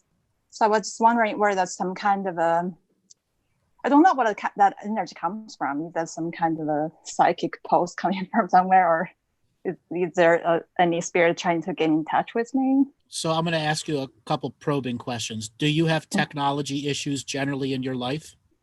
No. You're very good with technology? Yeah.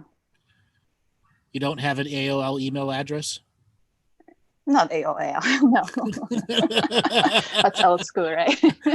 I know a lot of people that still have an AOL email address, and they have a lot of tech issues. So if you don't have tech issues and you're beginning to have tech issues, especially machines turning on, something's trying to talk to you. Yes, and that means you got to find a clear space in which whatever's trying to talk to you, you make a very pure light energy to make sure nothing's negative there, and find out what wants to talk to you and begin to initiate first contact.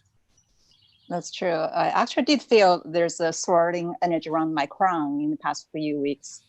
So, but I didn't go into meditation to connect with any spirit. I just told them, if you want to connect, just come into my dreams. Meditation won't be the space in which you're going to communicate to something like that.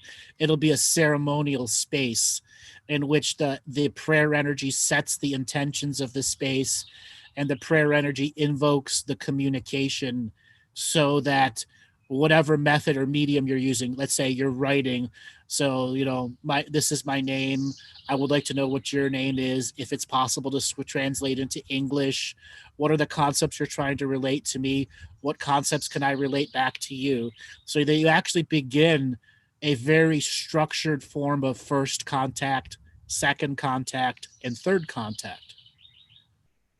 I see. So it'll be wise to set up a ceremonial space, like say in my room, and then start automatic writing or out loud. Allow your own internal subconscious to answer back your out loud questions. I see. Learning how to talk to yourself is a very advantageous skill for anybody that wants to grow their psychic skills. Okay, that's a very good idea. Yeah, I was actually learning in Kabbalah, the Universal Kabbalah, and I was supposed to do like a sort of a ceremony, and then every day, twice a day, in meditations. But I stopped doing that for a few weeks because I wasn't sure where I should proceed with this 10-sphere model, because a lot of people are telling me there should be more. There should be certain spheres. That's why I stopped doing those rituals for a while I was thinking, if I'm doing a model that's not complete, I'm working on a model that's not complete, where it's going to do something that's not quite really positive in a sense. If we're working on a 10-sphere model, which is supposed to not be a complete model, I mean, the correct one. So I wasn't sure. Someone sent me a model of a Kabbalah with 13 spheres. So I was looking into that. Okay. Do you have any insight on Kabbalah? So Kabbalah has a lot of messages to teach, but you've got to put a lot of effort into it. Kabbalah is not a flippant here and there effort. You've got to stay studied on the different texts that are there, do the procedures and rituals that they tell you to do in the order that they tell you to do them. Kabbalah, you can't be a rebellious in your learning with Kabbalah. You do have to conform because they have a specific way of opening you up.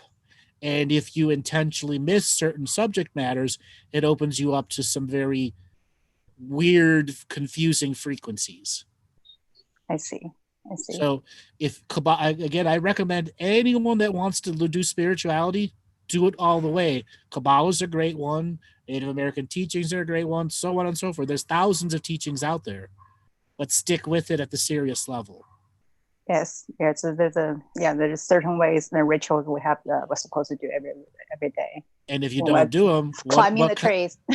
What happens when you don't do the rituals and you don't do the exercises? You're a bad student.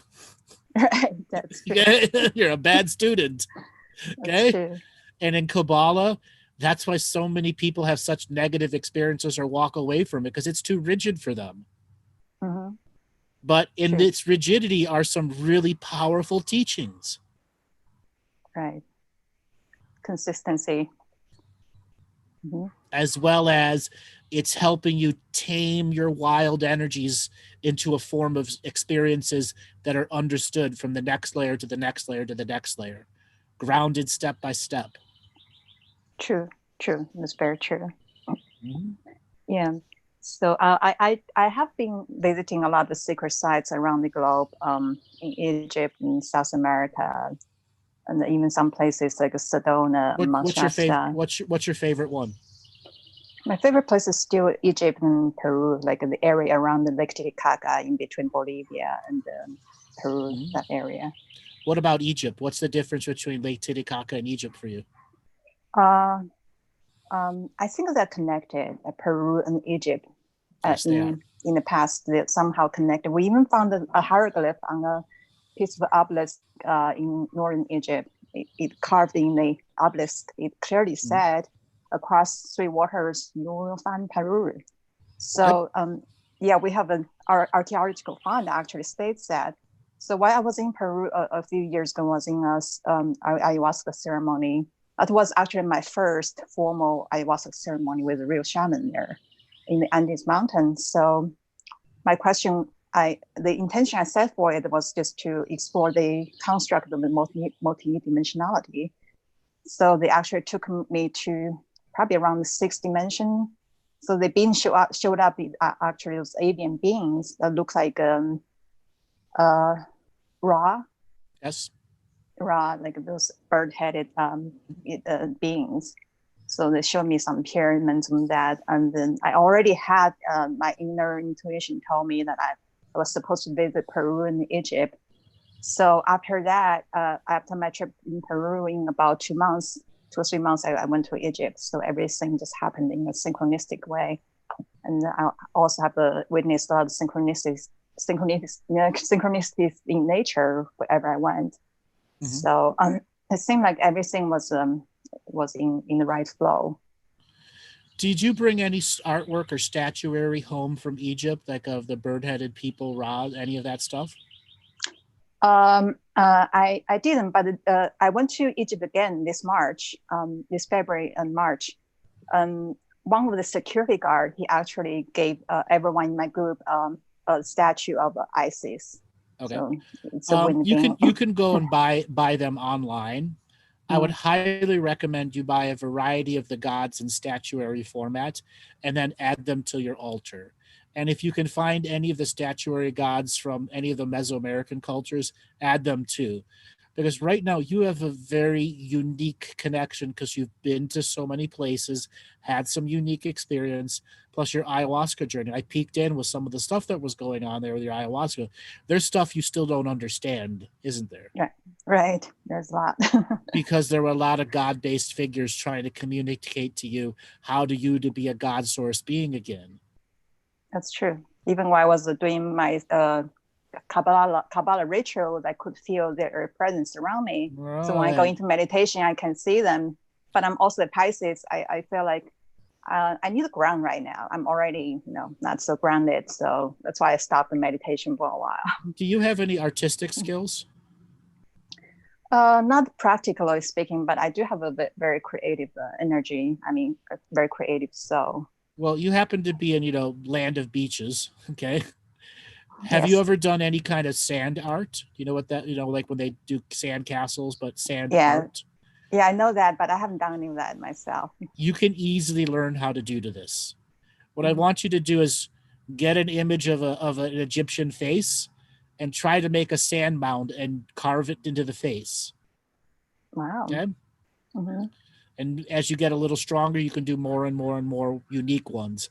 And after a while, you might be able to do a sand statue that's laying down, obviously, in a half hour, and be able to do a beach ritual as high tide is coming in, and you're watching the sand art that you've created be taken away by the waves so that you're deeply connected to the ocean. Okay. Okay? Yeah. And find other little art ways. Maybe learn how to carve some wood statues yourself. Going to give you a deeper connection to those God source beings, or try to help you back onto your God source path. That's true. I did my second ayahuasca ceremony in Peru a couple of years ago. So that time the experience was a little different. My intention going in there is just to show me the light, the truth. It actually showed me the underworld. I think my concept from that experience is that you really have to recognize what darkness is. Mm-hmm. You cannot just only look at the light, because the darkness and light coexist within each other. And the underworld's not necessarily a bad place. It just means you have to confront those things you've been avoiding there. That's why it's an underworld. That's true. Yeah, I also realized that a lot of our spiritual community that's so focused on the light, and they don't have much of awareness about what darkness is. Yeah, so, they're almost like blissfully ignorant of it. And that it's true. Mm-hmm. So I do have another question. Just can you take a look at my galactic connection? Is there anything that's significant I should pay attention to? So you have a lot of Syrian alpha connections, and Pleiadian also, but a lot of your connections from other worlds, you don't live in those other worlds anymore. You left them a long time ago and fully brought all of your avatars here and are fully invested here. But you being here is trying to attract the powerful spirits from those other worlds here, so that they can go through their next form of evolution. So you're going to have a lot of Syrian alphas and Pleiadians who will just describe them as very high-level psychics and high-density beings, wanting to know what it's really like to live on Earth as a disconnected God source being who's got to learn to go through the God source connection. Because there's a lot of Pleiadians and Syrians who are on the edge. Do I want to become a baby and forget and be a disconnected God source being during the Grand Awakening there? And there's a bunch of chicken shits over there. And you might just have the right words that convince them to become a fetus and go through the forgetting. That's true. So they can be here, even if they are 5 years old during the time. Tell them the truth of how hard it is, but what great riches are also here. It's true. Yeah, I do have a very strong sense that we are bringing heaven on earth. Right. Some of the things that you can help them plan their young lives. What kind of parents to pick? Okay. That's true. Okay. What kind of culture should you pick? What's the best chance for you to really stay as an awakened God source being as a growing up kid? That's true. Yeah, we're in a very revolutionary time. Big revelations in coming its way. Mm-hmm. Mm-hmm. So may I share a little story of what Sure. happened in the Middle East in March? This March. Sure. So I finished my trip in Egypt, and I was going to Jordan to visit Petra. So while I was at the airport in Cairo, I was thinking about what my purpose really is going to Petra. And I started thinking about all those people who live in the Arabic country who don't really have a lot of rights, being human. They're very suppressed. And I just made a wish. I said, I want to send some prayers to all the people living in the Middle East, which who hasn't been liberated. All the women, all the people are actually still living in some sort of slavery. So I just prayed, and I asked the universe to give me a sign. And I was thinking that would be interesting if you can show me a rainbow, because I know in Jordan it's a very desert, very dry area, which will be hard for a rainbow to show up. But the interesting thing is, when I was at Cairo airport, the first person I ran into, he actually wanted to talk to me. He's the ambassador of Kuwait. So Kuwait is actually a very small country right next to Saudi Arabia. They treat women like dogs there in that country. So he talked to me. He told me his experience in America. He was in touch with indigenous Americans, Indians here in America, in Arizona. He learned a lot from them. He really wants to bring liberty into his country, into his people. Of course, he looked very heavy when I talked to him, because it's quite a tremendous task to bring such a change in his country. So, but anyway, when I got to Petra, it started raining. When I got there, it was actually very sunny the day when I got there. But next morning, when I was supposed to walk around Petra, it started raining, with there's rain, thunder, and storm, and all that. I still toured around. I was expecting to see a rainbow there, but I didn't. But that afternoon, when I was leaving Petra, my driver drove me towards the Dead Sea. About 20 minutes out of the Petra, we drove into the valley. And here it is. When I looked to the right side of my window, there is a huge rainbow. I was thinking, no way, the rainbow actually showed up. That's your wish come true. I know, but the rainbow wasn't just there. It accompanied me on that whole trip until I got to Dead Sea before sunset for 2 hours.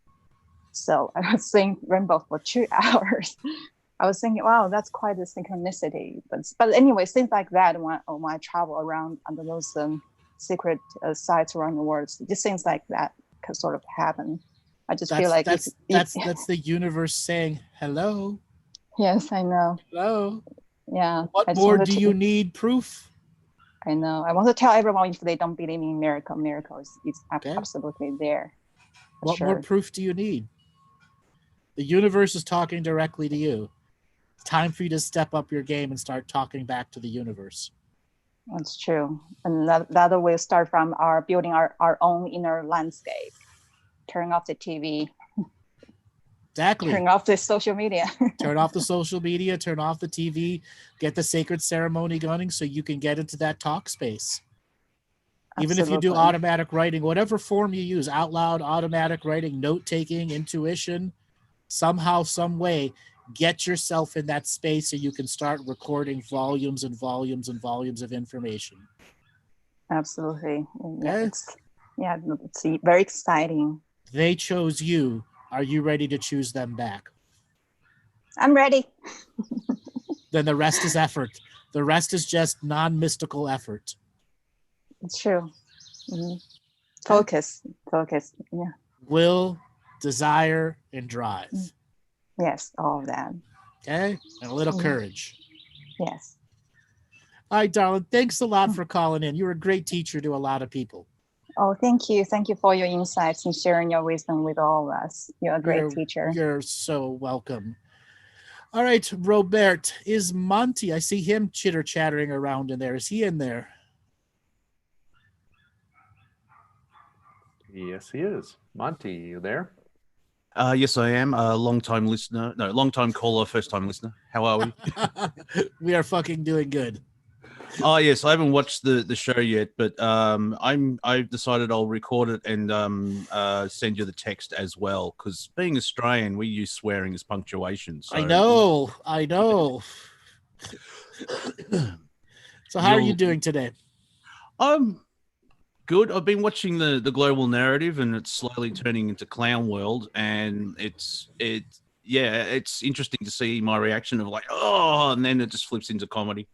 I actually bought Gone with the Wind on DVD out of protest because it's been so that's my sat day. It's a very long film. It covers 2 DVDs. I'm not goose stepping the room, more just sliding on a skateboard. Thank you, Santo. And it's been interesting just watching. As you started out saying that we're going to see everything turn into a Three Stooges sketch, and I've added that Three Stooges mated with Monty Python, and we're just seeing that unfold right now. The 3 pythons. Yeah. Why you? Exactly. It's just ridiculous where they're like tearing down statues. Instead, someone actually suggested, why don't we remove the statue, put it somewhere to point out this person was bad instead of just tearing it down? It's like, you know, listen, I'm not opposed to them taking those statues down because those are sacred geometry devices of domination and control. Tear those fucking statues down. Yes. So if you move those are magical devices of domination. So if you just move them, they'll still have power? Absolutely, they will still have power. Yeah. They were created by dark magic ritual masons. Ah, well, yes. That joke's popped up with the riots where the Palace of Bricks is, look, it's Freemasonry. Zing. Zing, exactly. It's just, anyone from Seattle, you live in a failed state now, and I send all my love to you because it's been 2 days and we're running out of food. No, really? So people are asking, what do you replace the statues with? Monuments to comedy. Oh, yeah, Robin Williams. Yes, Robin Williams statue. Okay? In Austin, Bill Hicks. Bill Hicks statue. Exactly. It's just it's so clown world. Like their Little Britain has been removed. Gone with the Wind's been removed. There's an Australian show called Summer Heights High where a white actor, brown face because he's playing a Tongan, and it's they're trying to reinvent history again, which will mean that loop will start. Like, yeah, with Gone with the Wind, this is the stupidity of it. They removed Gone with the Wind because it's problematic and in these days and in this moment of now type thing. However, they're just taking away everything because it's the first African American who won an Oscar for acting is in that film. So, yeah, well done. So somebody is asking, we'll put a statue of Andrew and have my 2 middle fingers up. I'm number 1. Bitches. Sup, bitches. I suck you, bitches. I told you. Exactly. I've got your Akashic record right here. Exactly. I got your Akashic record right here. I just had an image of me being in a statue. It's like pigeons are going to crap on that for eons. Yeah, would that be karmic retribution for my past discrepancies? Yes. Dad, what are we doing today? Well, son, we're going to fly over that funny comedian and shit on his head. Just pretend you're in World War II. Yeah. Exactly. It's a karmic resolution of your bombers. But it's like, I think you may have mentioned it in this show, but how do we deal with clown world as the stupidity is unfolding? I know we go into a neutral observer, but I think just like a refresher thing to help me. Well, it all depends if you are a clown fan or not. There are a lot of clown phobia people out there. Yeah, beware the great clown. the great Exactly. You know, yeah. Stephen King's It did a lot of negative work for clowns. Okay. Yeah. Well, I've been watching a lot of Batman, and as a side note, you were talking about turtle energy earlier, and last night I watched Batman versus Teenage Mutant Ninja Turtle. So I know my reality is comedic based, so it's fascinating when it's like, oh, that's a nice connection. So how do you let Clown World be? Let Clown World be a disconnect from it. And when you're ready to reconnect to it, just know that it's Clown World.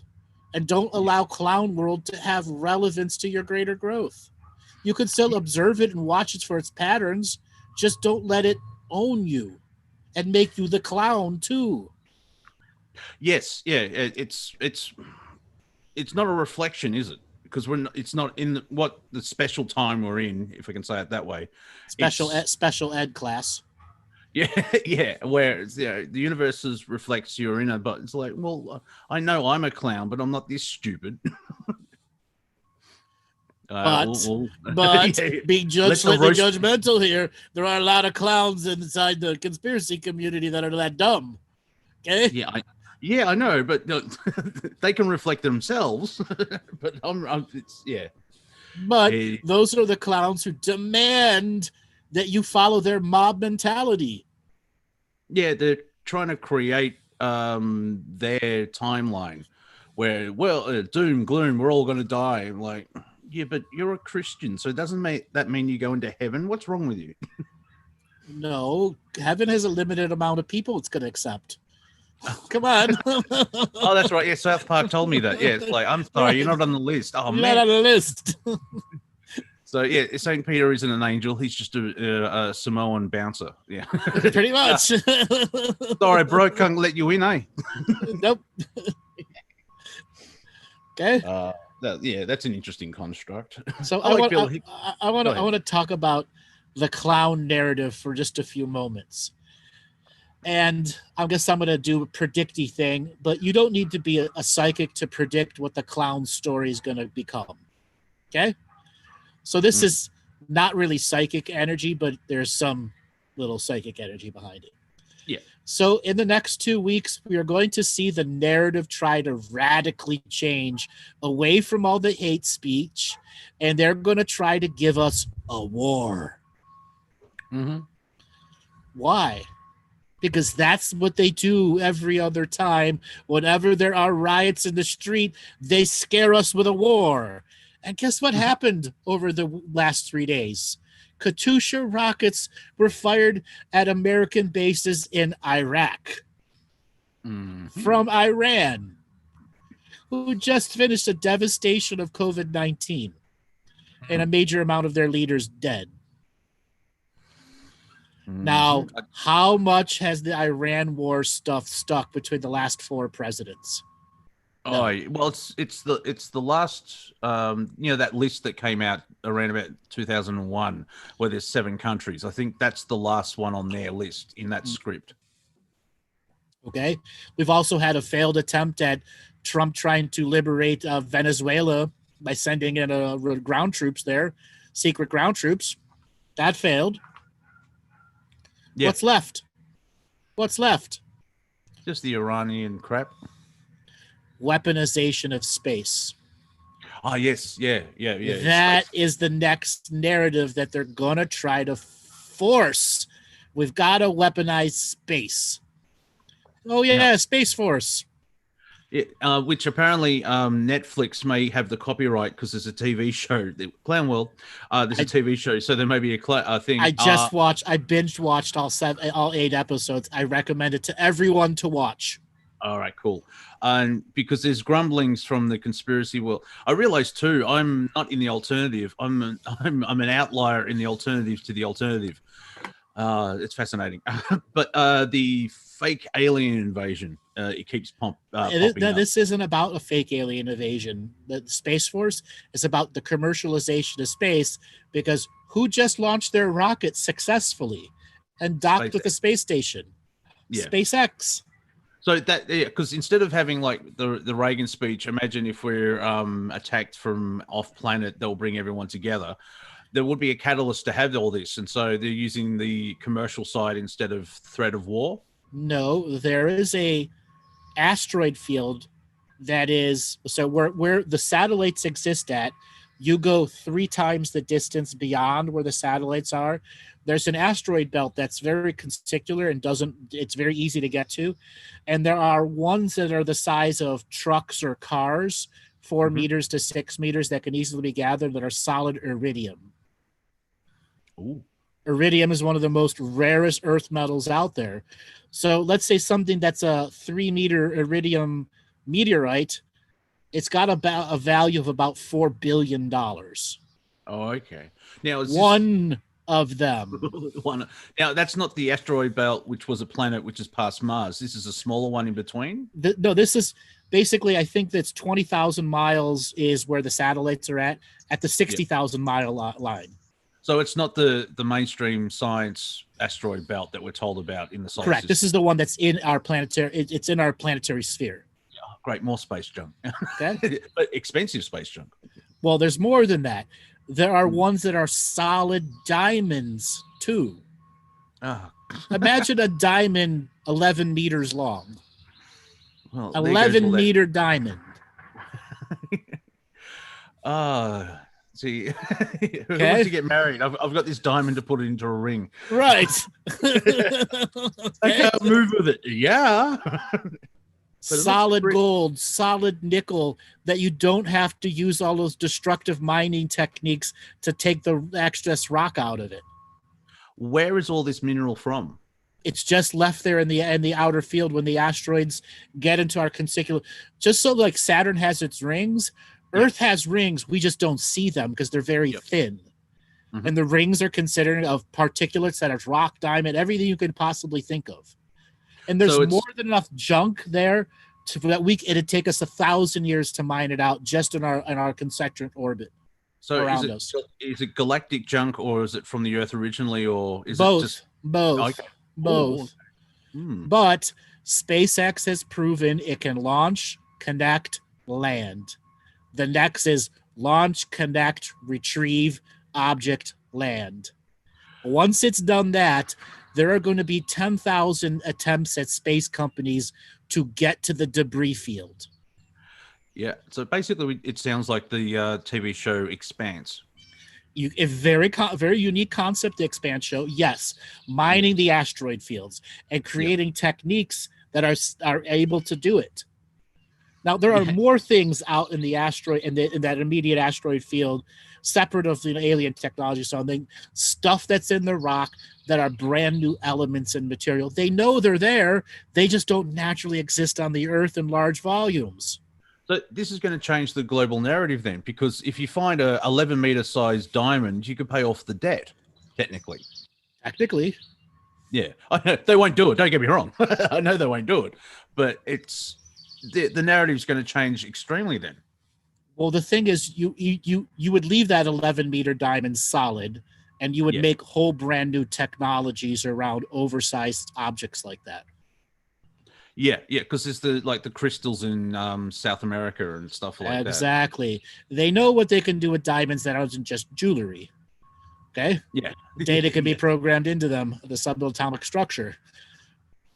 Yeah. That it sounds very Aboriginal technology. You know, their flash drive is a rock, and then the white people said, "Look, you don't have the wheel. You suck." And it's like, yeah, but we can travel at night through campfires. Shut up. So if we stick along the global narrative, we're going to see many companies that are going to have their own launch facilities, corporate launch facilities that would launch rockets direct to the asteroid field, the ring, what's called the asteroid ring field around Earth, grab objects and return in 72 hours. Ooh, now how will which is going to create a giant industry that is going to need to hire millions worldwide. I was going to say, how are they going to keep control if we're all trying to kill each other because of race? If this is implemented, is that the next step in their in the narrative, if I can say it that way? Well, remember, the narrative was trying to keep us under control.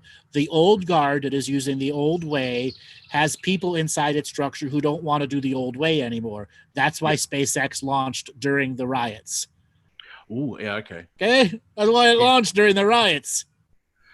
Yeah, this is like on my show where it's all like doom and gloom. They only see all the black hats doing stuff. It's like, yeah, the white hats are doing things as well. I don't remember the French underground sending letters to the Nazis during World War II. Please stay away from the Arc de Triomphe. We're going to bomb it. Okay, you know what I mean? Right. It's like, very highly intelligent people who don't understand basic warfare. It's weird.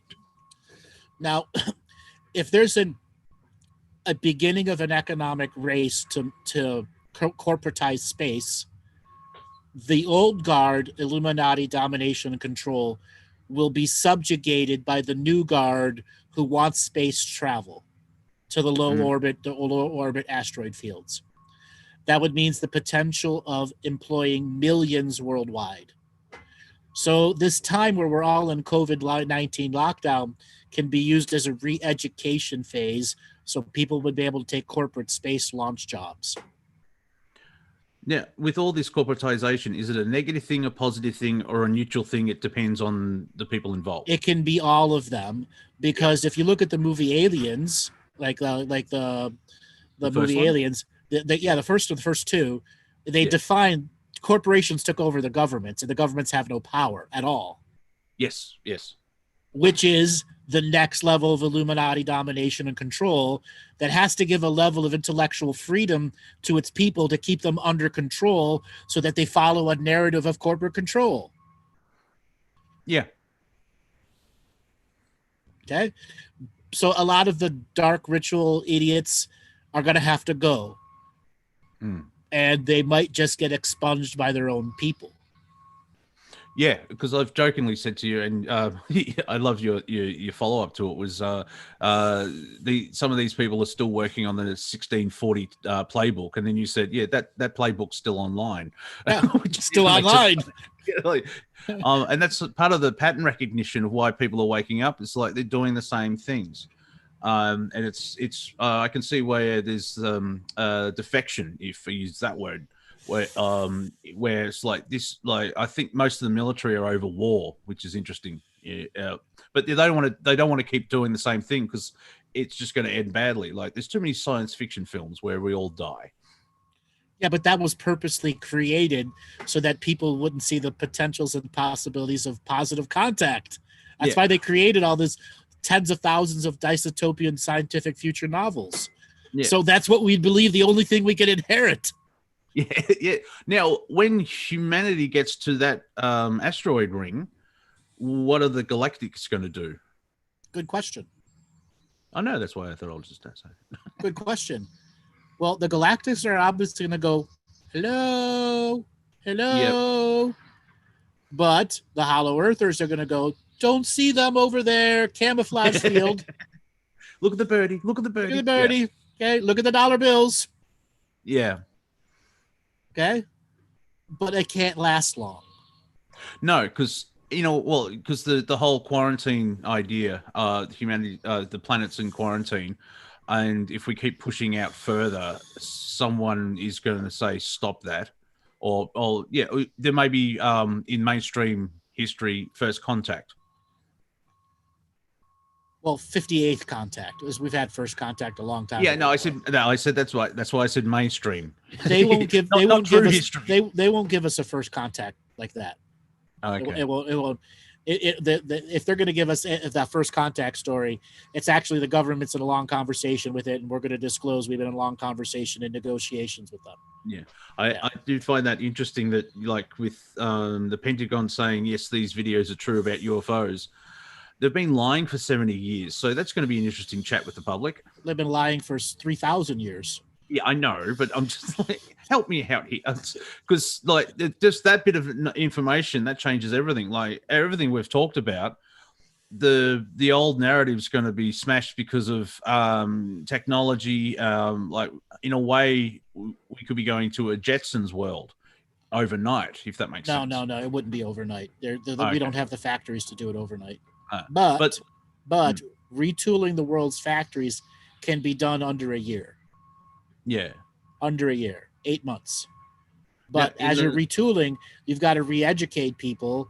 And at the same time, the people got to go through a lot of healing. Yes, because in the comic book Judge Dredd, they have something called Future Shock. And so I think a lot of people will probably go into Future Shock where, like, even though technology's advanced so much, but if we're going to jump to Star Trek-ish reality in a year, a lot of people like the baby boomers and that will probably freak out. Right. My mom still can't figure out how to use a DVD. She's still trying to turn it over. We'll see that. Well, the laser disc was like that, but yeah, it's like I know. DVD, not laser disc. Yeah, I know. It's like well, there's both sides. Why can't you use? Yeah. Yeah. Oh wow. Yeah. So space. Well, yeah. Well, like Australia is trying to create its own space agency, and the letters of it spells arse. Like, really? Okay, fine. It's Australian Space Research and Enterprise or something. Is that one way of the economy surviving or changing?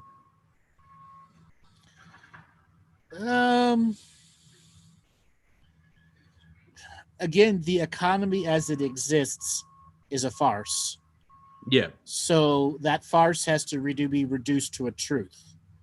And then when it's reduced from a truth, those foundation truths create a new economic system that isn't run by the governments or the corporate kleptocracies that buy the governments. Where corruption, which is the source of all evils here, is nipped in the bud by the nature of the system. Yeah, I can see where you're going. Yeah. So transparency means transparency. Yeah.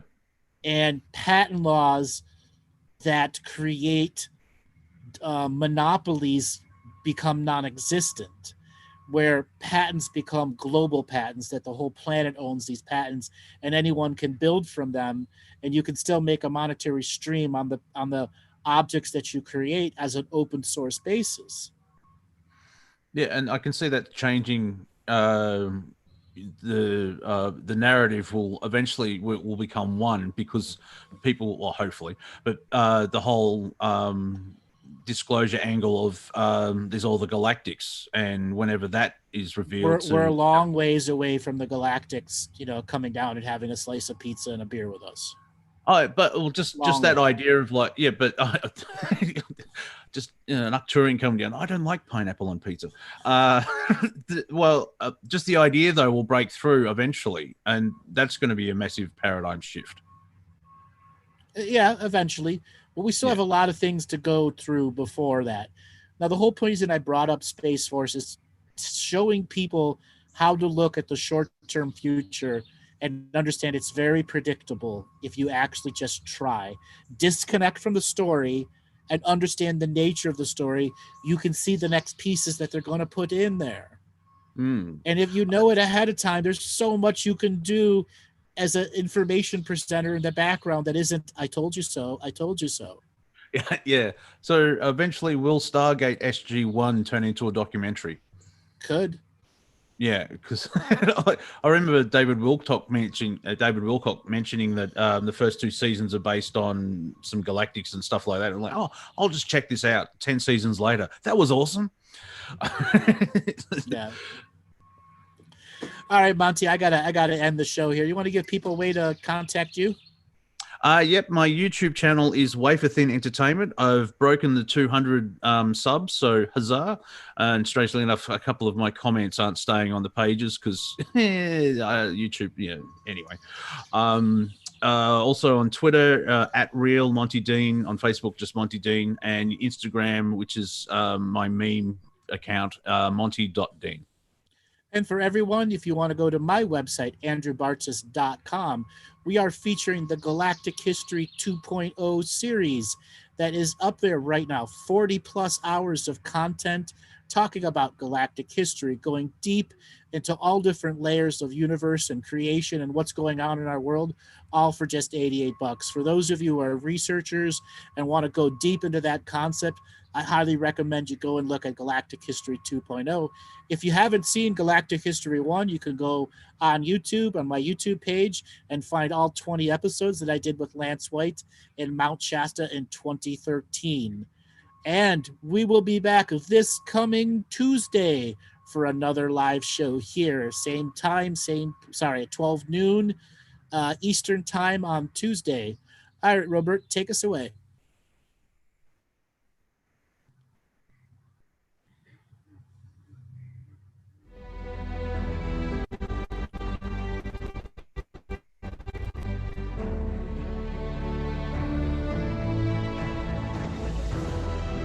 Each different bubble of reality is true. A galactic historian is a person that looks at all the lines of dramatic karma. Nudge, nudge, it's the Holy Grail. Improvise. Mysterious. Counter psychic intelligence. Why is DNA farming of this star cluster so important? Because we do manifest our reality. We do create our reality.